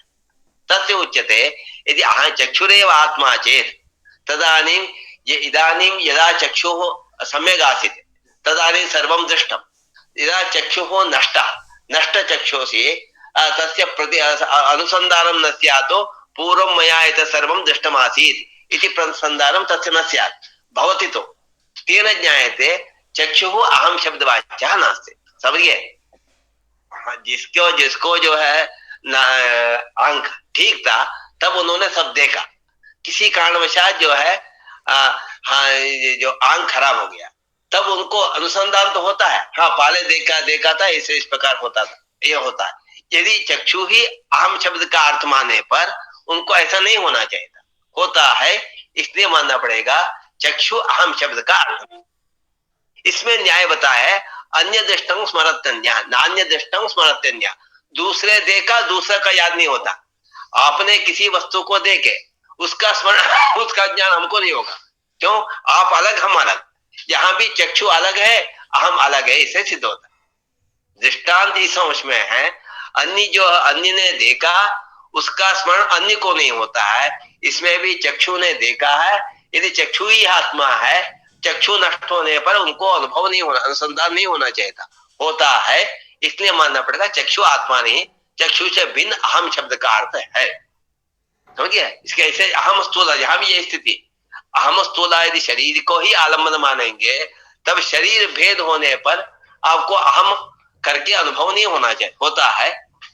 ये मेरा बाल्य में मैं इस प्रकार था, अभी इस प्रकार हो गया, मैं अभी कृष्ण हो गया, अभी स्थूल था, इसलिए अहम शब्दवाच्य यदि शरीर मानेंगे तब तो शरीर तो चेंज है, अहम कहना नहीं चाहता, कहते हैं इसी सिद्ध होता है कि अहम शब्दवाच्य शरीराद भिन्न। हाँ, ये पूर्व पक्षी सिद्ध कर रहा है, यहाँ पूर्व पक्षी नापि अंतःकरणस्य अहम आलम्बनत्वम् आस्तेयम्, अंतःकरण को ही अहम आलम्बन मानो, इंद्रिय को मत मानो, अथवा देह को मत मानो, पहले सिद्ध कर दिया, इंद्रिय को मत मानो, ये सिद्ध कर दिया, अंतःकरण को मानो, विज्ञानवात्मवादी ना, अंतःकरण को ही मानो करने पर वो भी नहीं। भेद किसको कहते हैं? घटपट में भेद, विरुद्ध धर्माध्यासो भेदा, घट और पट से भिन्न, क्यों? घट में घटत्व है, पट में पटत्व है, इसलिए विरुद्ध धर्माध्यास होने से घट और पट में भेद है। भेद का कारण क्या है? घट का कारण कपाल, पट का कारण तंतु, इसलिए है अयमेव भेदः यद विरुद्ध धर्माध्यास, विरुद्ध धर्माध्यास जहां होता है वहां भेद है मानते। यदि विरुद्ध धर्माध्यास नहीं तब एक ही मानते। जैसे घट में घटत्व में भेद नहीं होगा, तद व्यक्तित्व में होगा, एक घट, इसे घटपट में घटत्व में भेद नहीं होगा, क्योंकि घट में भी घटत्व है, इस घट में भी घटत्व है, पर घटपट में भेद स्पष्ट है, क्यों? इसमें घटत्व है, वहां पटत्व। विरुद्ध धर्माध्यास जहां होता है वहां भेद, यदि विरुद्ध धर्माध्यास नहीं है वहां भेद नहीं होता, समझिए ना। हाँ, अथवा उसका वो भेद का क्या कारण क्या है? कारण भेद, कारण भेदा कार्य भेदा, कार्य में भेद कारण भेद से होता है, क्योंकि पट और घट में भेद क्यों है? पट का कारण है तंतु, घट का कारण कपाल इत्यादि, कारण भेद। अयमेव भेदः यदि विरुद्ध धर्माध्यासः भेद हेतु कारण भेद इति न्यायेन कर्तृकरणभूत, आत्मा तो करता है, अंतःकरण तो करण है, इसलिए भेद है। जब भेद है, अहम अहम करके कर्ण की ग्रहण कैसे होगा? अंतःकरण का ग्रहण अहम अहम करके ग्रहण नहीं कर सकते, इसलिए अंतःकरण से अतिरिक्त अहम शब्द का वाच्य आत्मा मानना पड़ेगा। ठीक है, कर्तृकरणभूतयो आत्मा अंतःकरणयो हो तक्षक असिवत, तक्षक हो गया कर्ता, काटने वाला, जो लकड़ी काटने वाला तक्षक जो है, असी के द्वारा, असी माने ये परशु, हाँ परशु से लकड़ी को काटता, ये वहां करण है, साधन है, असी साधन है, उसका जो कर्ता है वो तक्षक, वहां वेद स्पष्ट है। इसी प्रकार अहम शब्द वाच्य आत्मा कर्ता और करण अंतःकरण, अंतःकरण करण है। इस प्रकार दोनों में भेद स्पष्ट होने से अहम शब्द वाच्य आप जो है आत्मा मानना पड़ेगा। अर्थात इससे क्या सिद्ध करना चाहते हैं? अहम शब्द वाच्य आत्मा सर्वजनीना, सब लोगों को प्रत्यक्ष हो रहा है।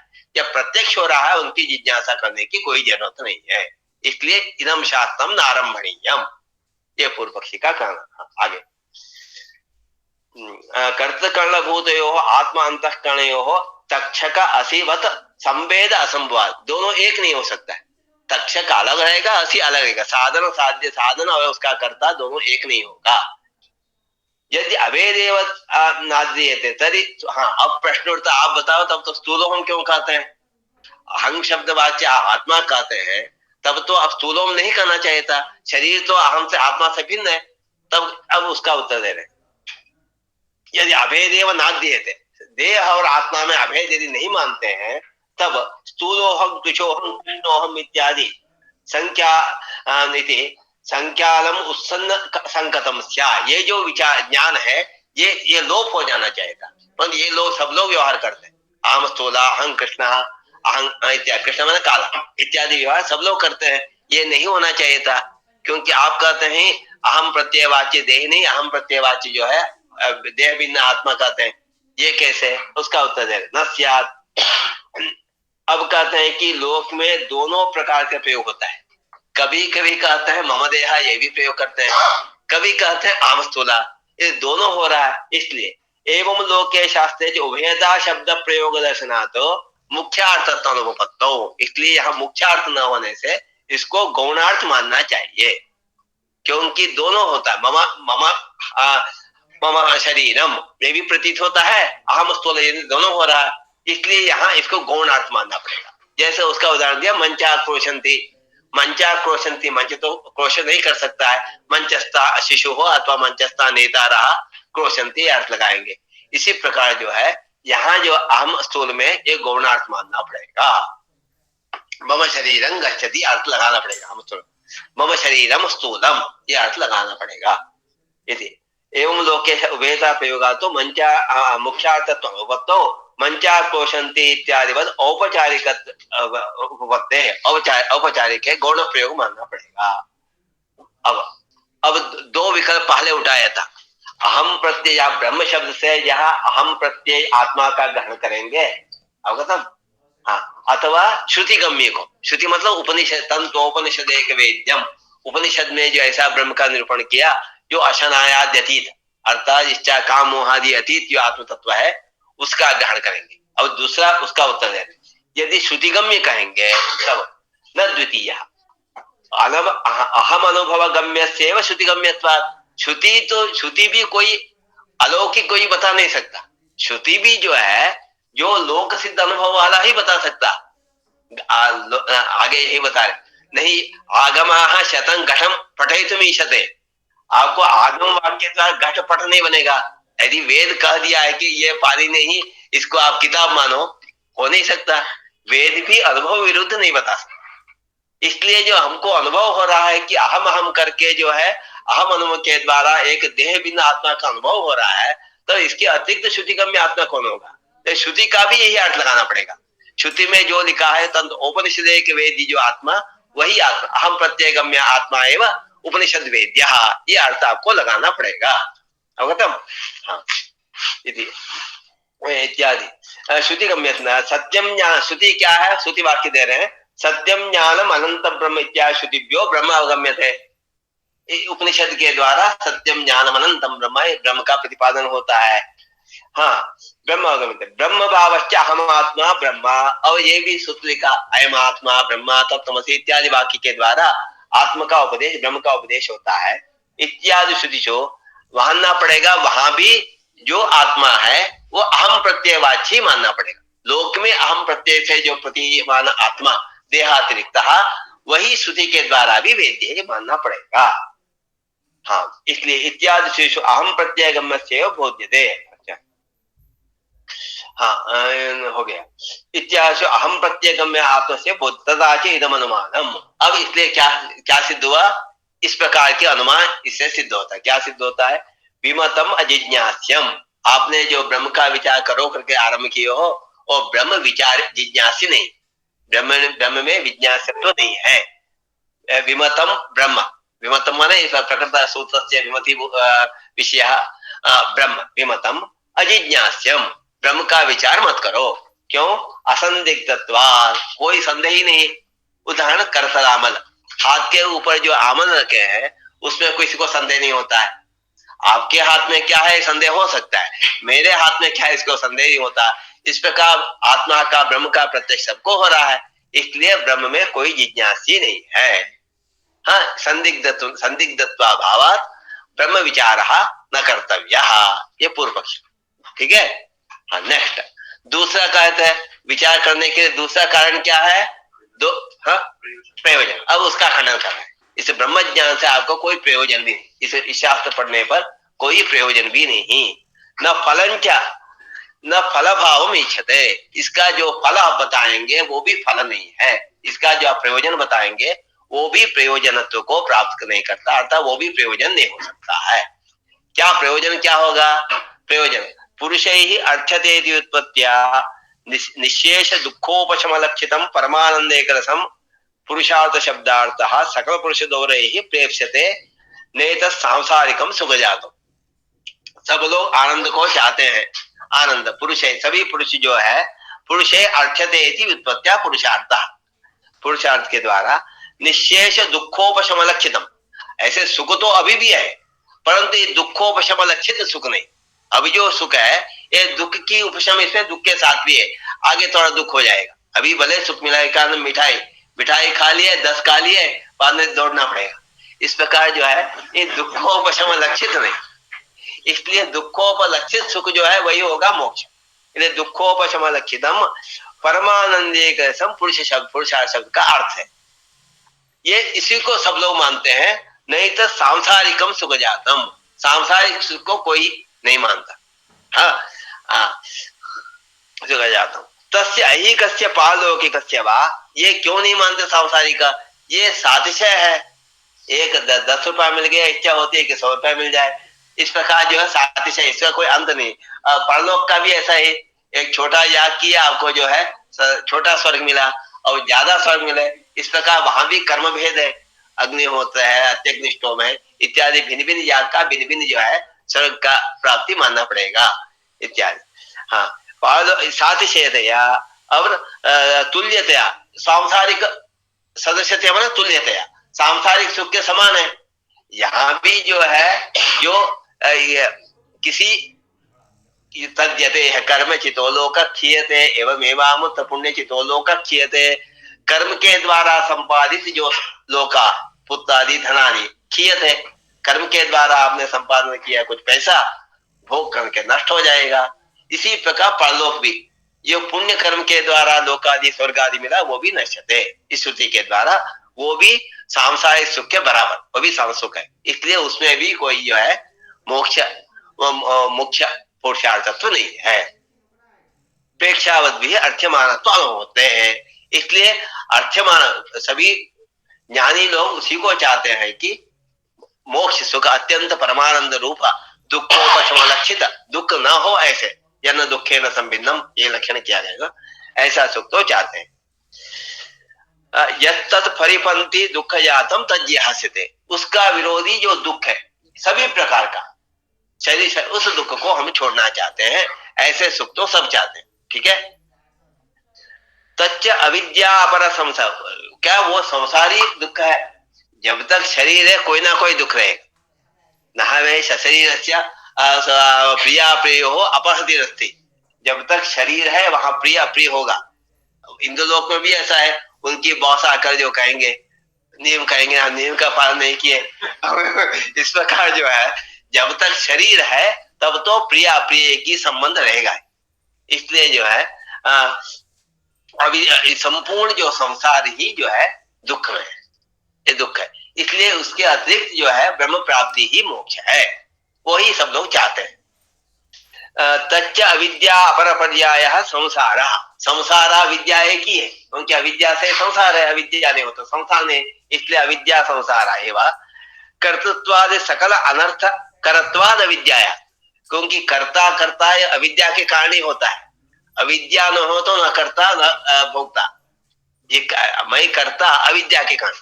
इसलिए जो है पशुआदिभिश्चा विशेषात, व्यवहार काल में जो है विद्वान भी जो है पशु समान व्यवहार करता है। जैसे पशु गाय, गाय के सामने आप जो है घास खाने आ जाती है और दंड भाग जाती है, दंड को दिखाएंगे, लकड़ी दिखाएंगे भाग जाती है। मनुष्य भी ऐसा है, कहाँ टका मिलेगा तब तो जाएंगे, टका नहीं मिलेगा तो उदासीन हो जाएंगे। इस प्रकार जो है व्यवहार काल में पशु और विद्वान दोनों बराबर, पशुआदिभिश्चा, ये कार्य। इस प्रकार जो है सब लोगों की एक ही होने से कर्तृत्वादि सकल जो है ये सब संसारी जो है दुख है, इससे अतिरिक्त जो है एक सुख रूपी मोक्ष को सब लोग चाहते हैं। और संसार शब्द का उत्पत्ति कैसे है? अविद्या में संसार शब्द की उत्पत्ति बता रहे। समिति एकीकरणे वर्तते संसारः, सम माने यहाँ एकीकरणे, सम शब्द का अर्थ है संभेदः, संभेद में जो है संभेद का अर्थ मिश्रित अर्थ हो जाता है। भेद माने अलग है, परंतु संभेद का अर्थ मिश्रित। उपसर्ग धातु तो बराबर अन्यत्र नहीं है, इसलिए संभेद शब्द का अर्थ जो है यहाँ मिश्रित अर्थ लगा जाता है।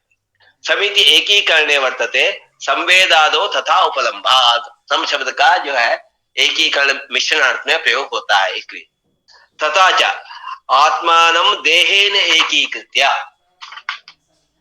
स्वर्ग नरक मार्गयोः सरति येन पुरुषः स संसारः, देह और आत्मा को एक करके जो स्वर्ग नरक आदि लोग जाते रहते हैं वही संसार है।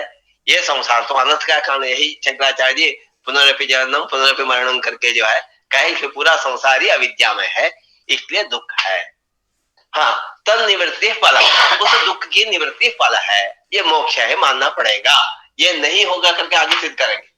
पूर्व पक्षी के ऊपर ये सिद्धांत कहा है कि ये वस्तुतः आपको मोक्ष ही पुरुषार्थ होना चाहिए, परंतु आपको ब्रह्म ज्ञान से इस प्रकार की मोक्ष की प्राप्ति नहीं होगा, ये सिद्ध करेंगे। यही कहा गया है कि अविद्यास्तमयो मोक्षा साच बंध उदारता, ये यद्यपि है पूर्व पक्षी के मुख में, परंतु ये सिद्धांति को अभिमत है। पूर्व पक्षी के मुख में हो तो होने मात्र से वो त्याज्य ऐसा नहीं, ये पूर्व पक्षी कह रहा, ये भी ग्राही है। अविद्या, ये तो सिद्धांत भी मानते हैं, अविद्यास्तमयो मोक्षः साच बंध उदारता, अविद्या की अस्तमय नाश हो जाता वही मोक्ष है, और साच अविद्या ही बंध है, उदारता।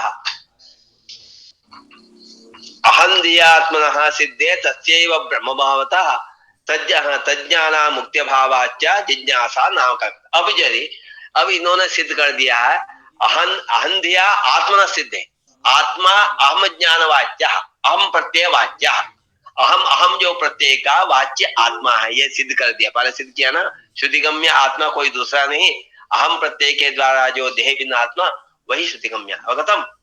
हाँ, ये सिद्ध किया। अहंधिया आत्मना सिद्ध, सिद्ध हो जाएगा वही ब्रह्म है, वो आत्मा ही ब्रह्म है। तस्यैव ब्रह्म भावतः तज्ञाना मुक्त्य भावाच्च, आत्मा का ज्ञान हमको है, मुक्ति तो नहीं। आत्मज्ञान होने पर भी हमको मुक्ति दुख ऐसा आनंद कहाँ है? अब जो मोक्ष का लक्षण इन्होंने बताया, सकल दुखोपशम लक्षितम सुखम, वो अभी तो है नहीं। इसी प्रकार ब्रह्म ज्ञान, ब्रह्म का विचार करने पर आपको आत्मज्ञान तो है ही वही, ये तो इसलिए उसका कोई प्रयोजन है नहीं, मोक्ष तो नहीं मिल रहा। आपको आत्मज्ञान है, आत्मज्ञान होने पर भी उस प्रकार की जो है सकल दुखोपलक्षिता सुख रूपी मोक्ष नहीं मिल रहा है। इसलिए तज्ञाना मुक्ति अभाव, उसके ज्ञान से किसी को मुक्ति नहीं। अहम अहम करके सब लोग आत्मा को जानते हैं, परंतु दुखी भी है। हाँ, दुखंच अनुभव, ये सिद्धांत बिंदु में अहम अहमिति प्रत्ययति दुखंच अनुभवती। अहम अहम करके सब लोग अपने को आत्मा को जानते हैं, फिर भी दुख का अनुभव करते हैं। इसलिए जो जिज्ञासा नाम कल्पते, इसलिए जिज्ञासा करना नहीं है, जिज्ञासा आप नहीं कर सकते। अच्छा जी, बीच में एक प्यारा छूट गया। तच्चा काश कुशालंबनम कल्पनम, हाँ ये, हाँ ठीक, ये पूर्व पक्षी जो सिद्ध किया था, मोक्ष ये होता है, क्या कहते हैं कि सकल दुखोपशमलक्षिता सकल दुखोपशमलक्षितम सुखमेव मोक्षा, ये अविद्या की अस्तमय रूप करके बता दिया। तच्चा काश कुशावलंबन कल्पनम, ये जो है आपने जो है नदी में गिर रहे, तब एक थोड़ा से आप पकड़ लिए, उससे बचेंगे नहीं। काश मतलब कुछ को पकड़ लेंगे, उस कुछ के पकड़ने से बचेंगे नहीं। हाँ, बड़ा पत्थर पकड़ेंगे तब तो बचेंगे। इस प्रकार आप मोक्ष का यदि प्रतिपादन करेंगे, ये आपकी आत्मज्ञान, इस ब्रह्म विचार से, आत्म विचार से ये मोक्ष नहीं मिलेगा, ये सिद्ध कर रहे हैं। हाँ, आत्मयाथात्म अनुभवेन सह वर्तमान से संसारस्य, आत्मज्ञान भी है, संसार भी है, क्या आपत्ति, कोई दोष नहीं। आत्मज्ञान के साथ संसार आ सकता है, और आत्मज्ञान मात्र से संसार की निवृत्ति हो ही नहीं रहा। जैसे उदाहरण दे रहे कि रूप रस, एक ही घट में पृथ्वी में रूप भी है, रस भी है, दोनों है, तब तो रूप के द्वारा रूप ज्ञान से रस की निवृत्ति नहीं होगा, रस ज्ञान से रूप की निवृत्ति होगा। इसी प्रकार संसार से रूप रसवद विरोधाभाव, क्यों विरोधी नहीं, संसार और आत्मा में कोई विरोध नहीं ना। जब विरोध हो तो आत्मज्ञान से संसार की निवृत्ति होगा। अब खत्म। हाँ, विरोधाभावेन निवर्त्य निवर्तक भावा भावात, आत्मज्ञान अविद्या का निवर्तक यही सिद्ध नहीं हुआ। आत्मज्ञान से अविद्या निवर्तित हो जाती है, यही सिद्ध नहीं हुआ। समझ आ रहा है ना? हाँ, नाशक, निवर्तक मतलब जो ब्रह्मज्ञान होने पर अविद्या नष्ट हो जाती है, निवर्तक हो गया ब्रह्मज्ञान, निवर्त हो गया अविद्या। ये परंतु यहाँ ऐसा नहीं। अब संसार तो है ही, आत्मज्ञान भी है, अहम अहम करके सबको संसार का, अहम आत्मा का अनुभव भी सबको है, संसार भी दिख रहा, इसलिए दुख भी है, दोनों साथ ही साथ है, क्या आपत्ति। इसलिए जो है आपकी इस प्रकार आत्म विचार करने से आपको कोई फल नहीं है, संसार की निवृत्ति तो नहीं होगा, ये इनका कहना। पूर्व पक्षी है ना, निवर्त्य निवर्तका भावा भावा तो ननु सह अनुवर्तमानो बोधः संसारम माबादिष्टा, सा अवर्तमानस्तु बोधः। हाँ, अब कहते हैं कि ये हो सकता है संसार और आत्मा दोनों एक साथ चल रहे, इसलिए आपको इस ज्ञान से मुक्ति न मिले, परंतु आत्मा का स्वरूप है प्रकाश, और संसार जो है अंधकार जैसे अज्ञानमय है, जड़ है, इसलिए अज्ञान और ज्ञान इन दोनों में परस्पर विरोध है, तमः प्रकाशवत। ये विरोध होने से जब विरोध ज्ञान के द्वारा इसकी निवृत्ति हो जाए, यह आशंका। सह अवर्तमानस्तु बोधः, जैसे प्रकाश तमोवद बाधिष्यते, संसार जो है तम अंधकार के समान अज्ञान, आत्मा क्या है ज्ञान, इसलिए आत्मा का जब ज्ञानात्मक ज्ञान हो जाएगा, प्रकाश ज्ञान होगा, उससे इस संसार का बाध हो जाएगा, तब मोक्ष मिल जाएगा। ऐसा कहने पर इति चेत तदेतद रिक्तम वचः। अब कहते हैं ऐसा कोई आप आत्म बताओ जिस आत्मज्ञान से आपका संसार की निवृत्ति होगा, ऐसा कोई आत्मज्ञान है नहीं, क्योंकि आत्मज्ञान एक ही है, अहम प्रत्येकम, अहम प्रत्यय के द्वारा। इस आत्मज्ञान से संसार की निवृत्ति तो किसी को नहीं हो रहा, इसलिए आत्म विचार से कोई फल नहीं है।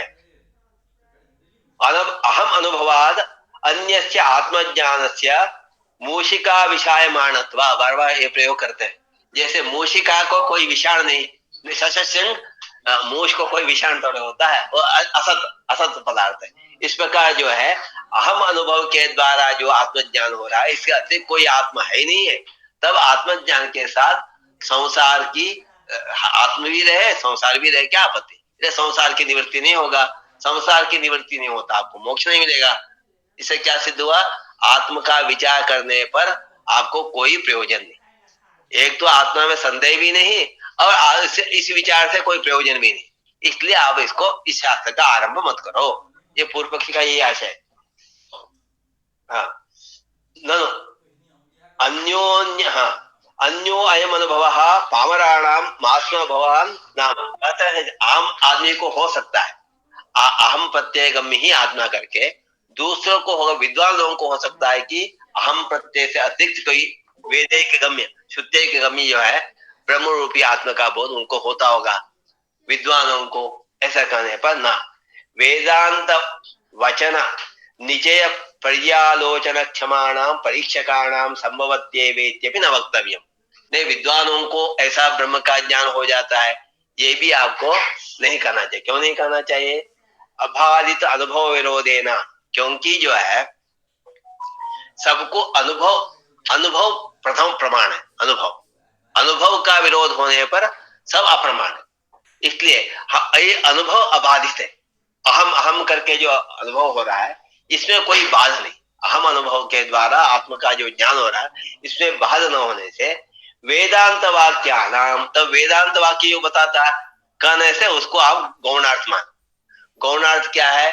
ग्रावाण प्लवंते एक वाक्य आता, पत्थर तैरता, स्विमिंग, पत्थर तो तैरने से डूब जाता है ना, पत्थर वजन होता है, पर लिखा है कि ग्रावाण प्लवंते, इसको हम गौणार्थ कहेंगे। ये स्तुति अर्थ है, इसलिए जो है इसका कोई शाब्दिक अर्थ मुख्य अर्थ ग्रहण नहीं करना।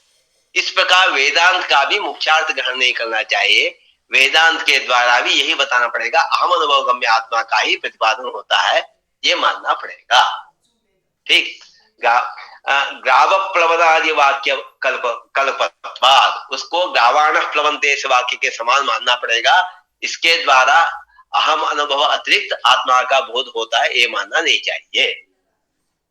नहीं आगम, ये बताया नहीं, आगमा परशतम घटम पठितुम उत्साहन्ते। आगम वाक्य तो घट को पठ नहीं बना सकता, आगम भी जो है लोक सिद्धि बता सकता। जो लोक के द्वारा असंभव है ये आगम भी नहीं बता सकता है। घटम पठितुम उत्साहन्ते न च, अब कहेंगे तब तो इस वेदांत वाक्य को अध्ययन विधि के अंदर इसको इंक्लूड क्यों किए? अध्ययन विधि बता, अध्ययन विधि क्या है? हाँ पता है अध्ययन विधि क्या है? हाँ, स्वाध्यायो अध्येतव्य अध्ययन विधि। इसका अर्थ क्या है? इसका अर्थ क्या है? अर्थ है स्वाध्यायाध्ययनेन अर्थ ज्ञानम भावये, इसका अर्थ मानते। स्वाध्याय का अध्ययन के द्वारा अर्थ को समझना चाहिए। इससे क्या सिद्ध होता है कि संपूर्ण वेदांत वेद वाक्य को अर्थ है, किसी का अर्थ नहीं, तात्पर्य नहीं, सभी वेद वाक्य, वेद में ऐसा कोई भी वाक्य नहीं जो अनर्थक। इसलिए स्वाध्याय अध्ययन वाक्य में इस द्वारा समग्र से वेद राशि ही पुरुषार्थ प्रयोजन, पुरुषार्थ का जो है प्रयोजन को प्रतिपादन करने वाला है, अर्थात सबका प्रयोजन है मानना पड़ेगा। अब वेदांति वेद के अंदर आता है, हाँ, क्योंकि वेदांत भी जो है वेद ही वेदांत है, इसलिए वेदांत का अध्ययन तब क्यों करेंगे? इसका कोई प्रयोजन नहीं, इसका कोई निरर्थक है, इसका क्यों पढ़ेंगे? यदि नहीं पढ़ेंगे तब अध्ययन विधि का विरोध हो जाएगा। अध्ययन विधि कहता है कि संपूर्ण अध्ययन वेद का अध्ययन करो, ये नहीं कह सकता है कि आप इस बात को ही मानो इस बात को न मानो।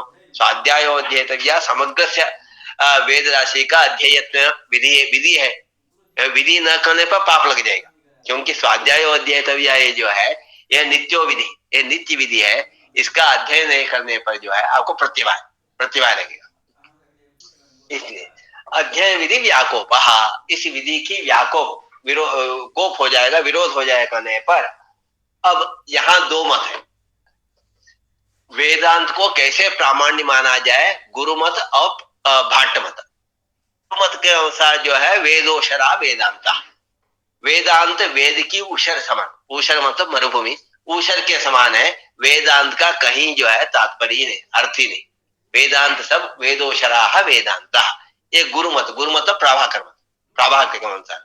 परंतु भाट्ट के अनुसार जो है वेदांत को गौणार्थ मानते हैं।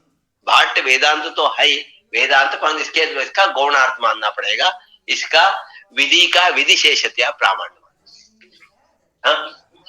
विधिशेषते गुरुमतानुसारेण गुरुमत मतलब प्रभाक्रमता, पता है ना सबको गुरुमत प्रभाक्रमता।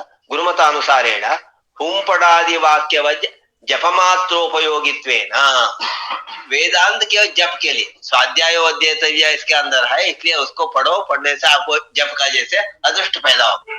हुंपड़ादि का क्या प्रयोजन, उसका कोई अर्थ तो है नहीं। हुंपट वंशट इत्यादि शब्द वेद में बहुत जाया, उसका तो केवल जप के लिए है मानना पड़ेगा, उसका कोई अन्य कोई अर्थ नहीं, अन्य कोई प्रयोजन नहीं। इसी प्रकार है या वेदांत का भी वही प्रयोजन है, उसको केवल अध्ययन करो, अध्ययन करने से अदृष्ट पैदा होगा, ये मानना पड़ेगा गुरुमत के अनुसार। आचार्य मतानु, आचार्य मतलब भट्टाचार्य, हाँ वार्तिक हाँ कुमार जी को आचार्य कहते हैं। आचार्य मतानुसारेण वा, उनके अनुसार कहना तो यजमान प्रस्तरः, यजमान प्रस्तरः कहा, इसमें गौण प्रस्तर माने दर्भमुष्टि, दर्भमुष्टि को आया है, वाक्य आया यजमान प्रस्तरः, ये जो है गौणी वृत्ति, क्योंकि यजमान प्रस्तरः का, क्यों यजमान को प्रस्तर कैसे, कार्यकारित्वात्, यजमान का जो काम वही प्रस्तर करता है, यजमान सबका आश्रय होता है, यजमान ही सब कुछ करने वाला, और प्रस्तर में भी सब कुछ पात्र रखते हैं, यज्ञ पात्र आदि को जो प्रस्तर में रखा जाता है, प्रस्तर के ऊपर रखा जाता है, इसलिए वो भी वो काम सामान्यता करता है, ये भी करता है, इसलिए यजमान को प्रस्तर से आदित्यो यूपः, आदित्य को यूप कहा, क्यों सादृश्य है, यूप को भी जो है घृतादि लेप करने पर भी चमकता है, आदित्य तो चमकता है, इसलिए यूप को आदित्य कहा गया। ये सब गौणी वृत्ति, ये सब जो है षट प्रकार के गौणी वृत्ति माना गया है। इस प्रकार जो है यजमान प्रत्यादि वाक्यवत स्थावकत्व केवल स्तुति करता है गौणी वृत्ति मानकर, वेदांत सिद्धांत अध्येतव्यत्व संभव, इस प्रकार इसको अध्ययन तो करो, वेदांत अध्ययन का मना नहीं, परंतु इस वेदांत के द्वारा अहम प्रत्यय गम्य अतिरिक्त आत्मा का बोध होता है, इसमें कोई प्रमाण नहीं है। वेदांत के द्वारा भी वही आत्मा का बोध होता है जो आत्मा अहम अहम करके हमको बोला है। अब खत्म। इसलिए प्रयोग पहले असंदिग्धत्व के प्रयोग किया था, विमतम अजिज्ञास्यत्वम असंदिग्धत्वात् किया था, जैसे वो दृष्टांत दिया तो हस्तामलकवत दृष्टांत दिया था।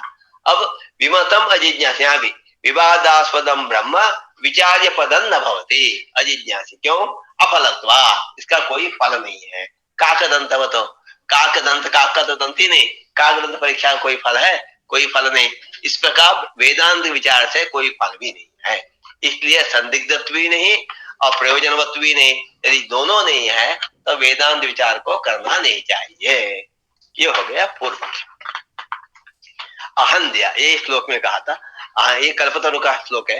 अहंध्यात्मनः सिद्धे तस्यैव ब्रह्म भावता, अहम अहम करके ज्ञान के द्वारा आत्म की सिद्धि होता है। तस्यैव आत्मा ही ब्रह्म, तस्यैव ब्रह्म भावतः तज्ज्ञाना मुक्ति भावाच्च, उसके ज्ञान से किसी को मुक्ति नहीं है, इसलिए जिज्ञासा नाम कल्पते। इस प्रकार पूर्व पक्ष आ गया। अतः तो ब्रह्म जिज्ञास में विचार करने की कोई जरूरत ही नहीं, कोई प्रयोजन भी नहीं है। न च भेदेन अध्यस्तात्, न च भेदेन अध्यस्त देहादि निवृत्ति फलमिति अफलत्व हेतु असिद्ध इति न वेदितव्यम। नहीं, आपने कहा प्रयोजन वेदांत अध्ययन का कोई प्रयोजन ही नहीं कहा, ऐसा नहीं। अपो वेदांत अध्ययन का फल भी है। क्या फल है? वेदेन अध्यस्त देहादि निवृत्ति, देह आत्म से भिन्न है, ऐसे जो अध्यास है, अध्यास की जो समाप्ति वो समा, हाँ ठीक है।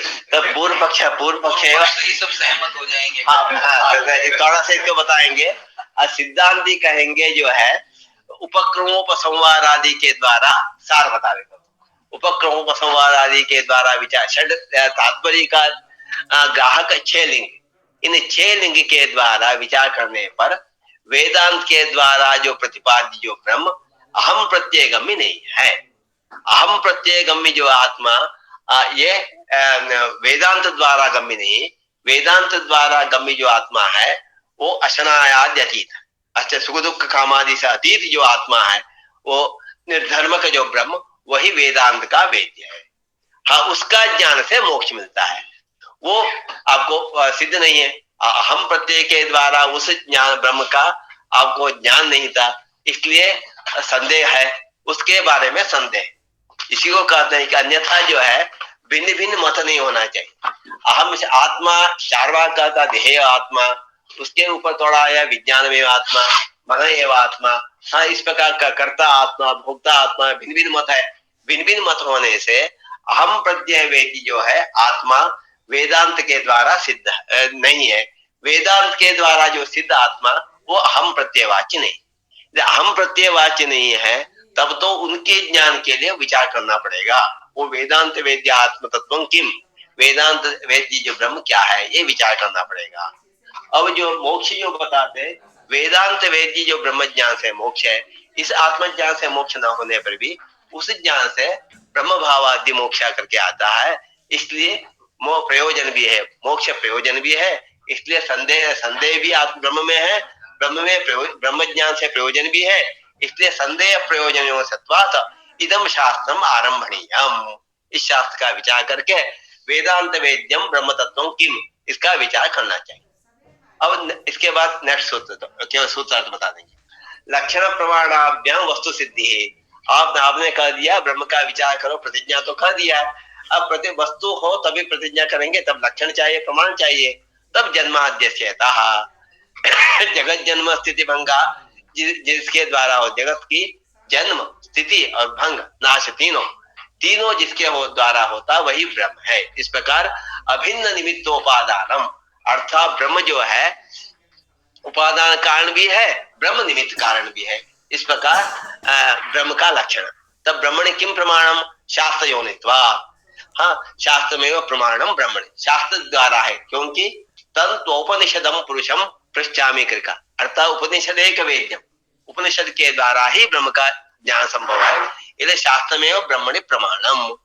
अब शास्त्रेण कथम ब्रह्म ज्ञायते, तत्व समन्वया, चतुर्थ अधिकरण में संपूर्ण जो है वेदांत वाक्यों का समन्वय करने पर आपको सिद्ध होता है कि वेदांत वाक्य का तात्पर्य उपक्रमोपसाम षड्विध लिंगैः ही ब्रह्मणि एव अस्ति, न तो कर्म विदिशो, आगे यजेत आदि कर्म विदिश में वेदांतों का तात्पर्य नहीं है। इसलिए आप जो है ब्रह्म विचार शास्त्रम आरंभणीयम, ब्रह्म विचार शास्त्रात् मोक्षः सिद्ध्यति इति उपविराम, इति क्या इति विरमामि इत्युक्त्वा विरमामि। सर्वेभ्यो नमो नमः।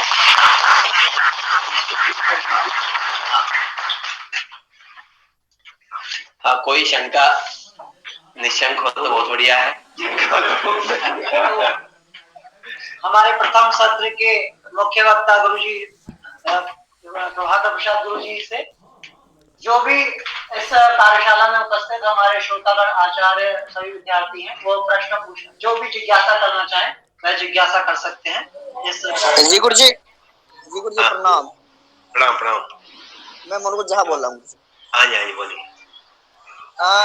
गुरुजी जैसे अब ब्रह्म की जिज्ञासा करना है मुझे, मान लीजिए, तो कैसे ब्रह्म की जिज्ञासा होगा गुरुजी, एक बार इसका थोड़ा बता दीजिए गुरुजी। ब्रह्म का जिज्ञासा मतलब ब्रह्म का विचार करना चाहिए, ब्रह्म क्या है, किन्ना वेदांत वेद्य ब्रह्म क्या है ये विचार करना चाहिए, क्योंकि उपनिषद में जो है बहुत सारे वाक्य है, उपनिषदों का तात्पर्य कहाँ है ये विचार करना चाहिए। वो उसको उपनिषद का अध्ययन करना पड़ेगा। उपनिषद में परस्पर विरोध है, प्रतिमान बहुत सारे वाक्य भी है, उसका समन्वय कैसे, ये ब्रह्म में ही तात्पर्य क्या है ये विचार करना। इनके प्रश्न का आशय ये है हाँ। कि जब तक ब्रह्म का ज्ञान नहीं होगा तब विषय इच्छा नहीं होगी। पहले तो ज्ञान हो, हाँ, ब्रह्म का ज्ञान ही नहीं है, तो फिर जिज्ञासा। हाँ, ब्रह्म का ज्ञान है। सामान्यतः ब्रह्म इति ब्रह्म पदेन ब्रह्म प्रसिद्ध, तद विशेषं प्रति जिज्ञासा। सामान्यतः से प्रसिद्धस्य विशेषस्य अप्रसिद्धस्य जिज्ञासा होती। यथा धर्मः करके धर्म तो पहले सिद्ध है, परंतु धर्म विशेष है, धर्म का निर्दिष्ट स्वरूप क्या है, धर्म शब्द वाच्या कश्चन अस्ति इति प्रसिद्धम। परंतु उसमें कहा धर्म अयमेव धर्मो वा अन्य धर्मो वा इति संदेहानाः तेषां जिज्ञासा भवितुमर्हति। इस प्रकार ब्रह्म आत्मैव ब्रह्म करके जो है लोक में प्रसिद्ध है, तब आत्मा ही ब्रह्म है क्या? आत्मा विषय में भी अनेक विप्रतिपत्ति है। कुछ लोग शरीर को ही आत्मा मानते हैं, कुछ मन को आत्मा मानते हैं इत्यादि।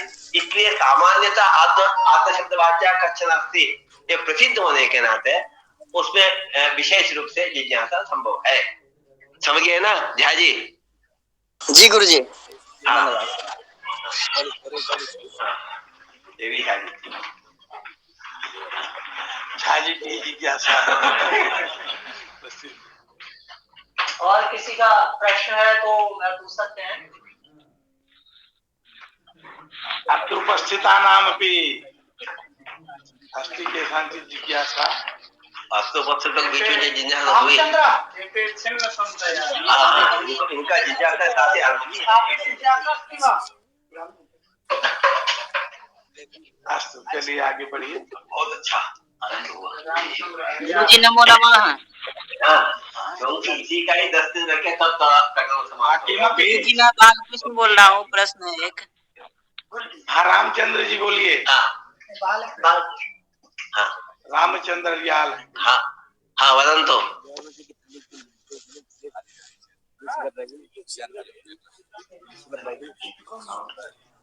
अच्छा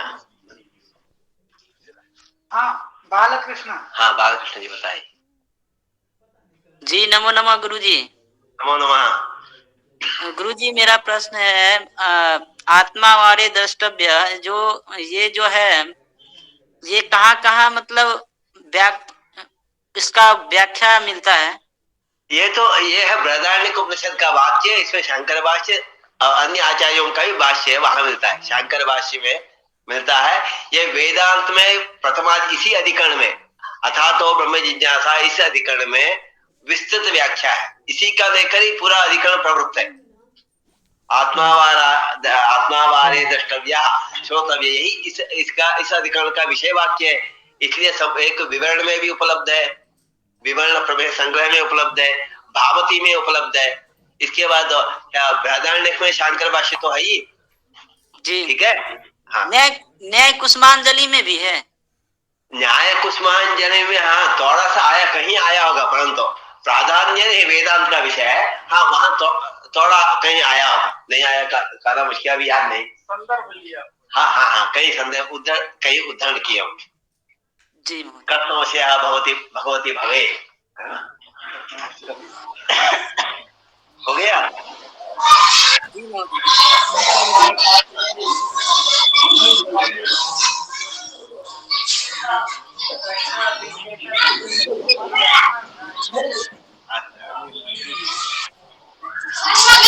कार्यशाला के आगे कार्यक्रम में बढ़ते हुए अब हम अंतिम समापन की तरफ हैं। तो मैं धन्यवाद ज्ञापन के लिए कार्यशाला के संयोजक प्रोफेसर जवाहरलाल गुरु जी को आमंत्रित करूंगा। वे आए और हमारे मुख्य वक्ता व सभी उपस्थित सदस्यों का धन्यवाद।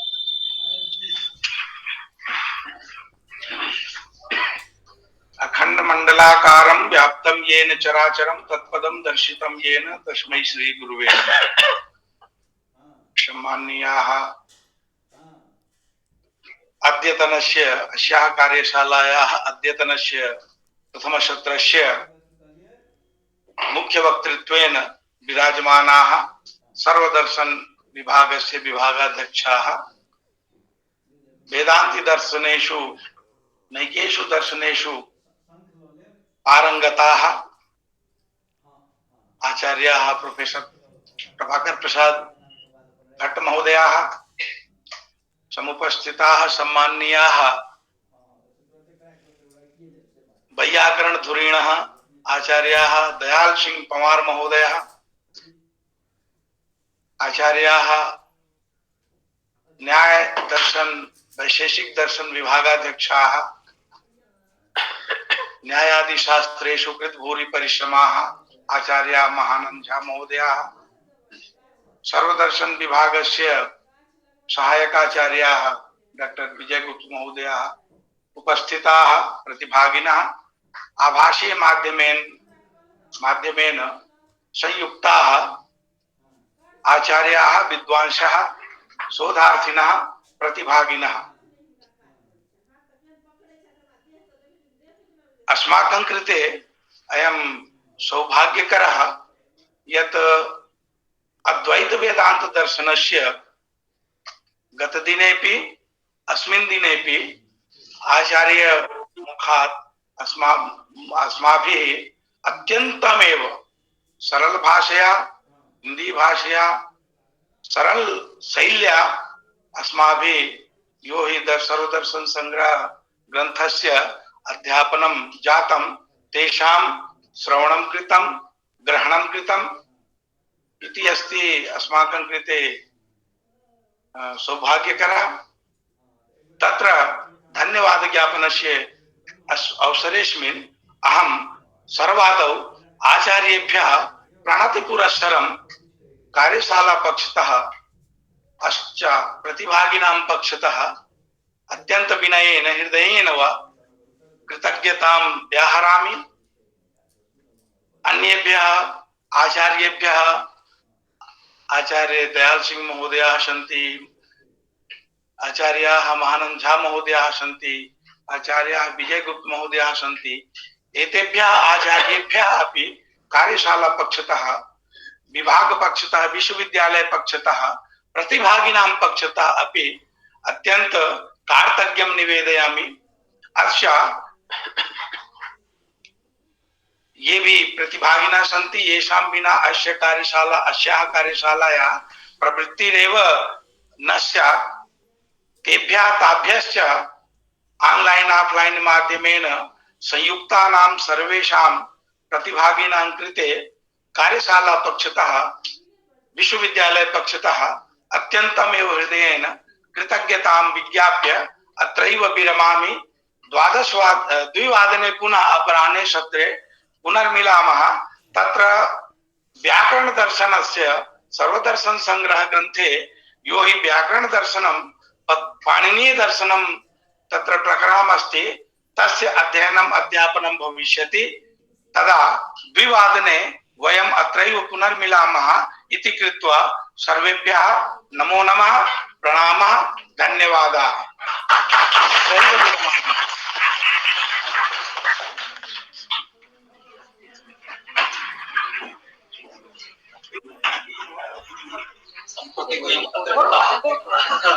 गुरुजी बच्चे फोटो के लिए कह रहे हैं। क्या बच्चे फोटो के लिए कह रहे हैं। फोटो तो आपके साथ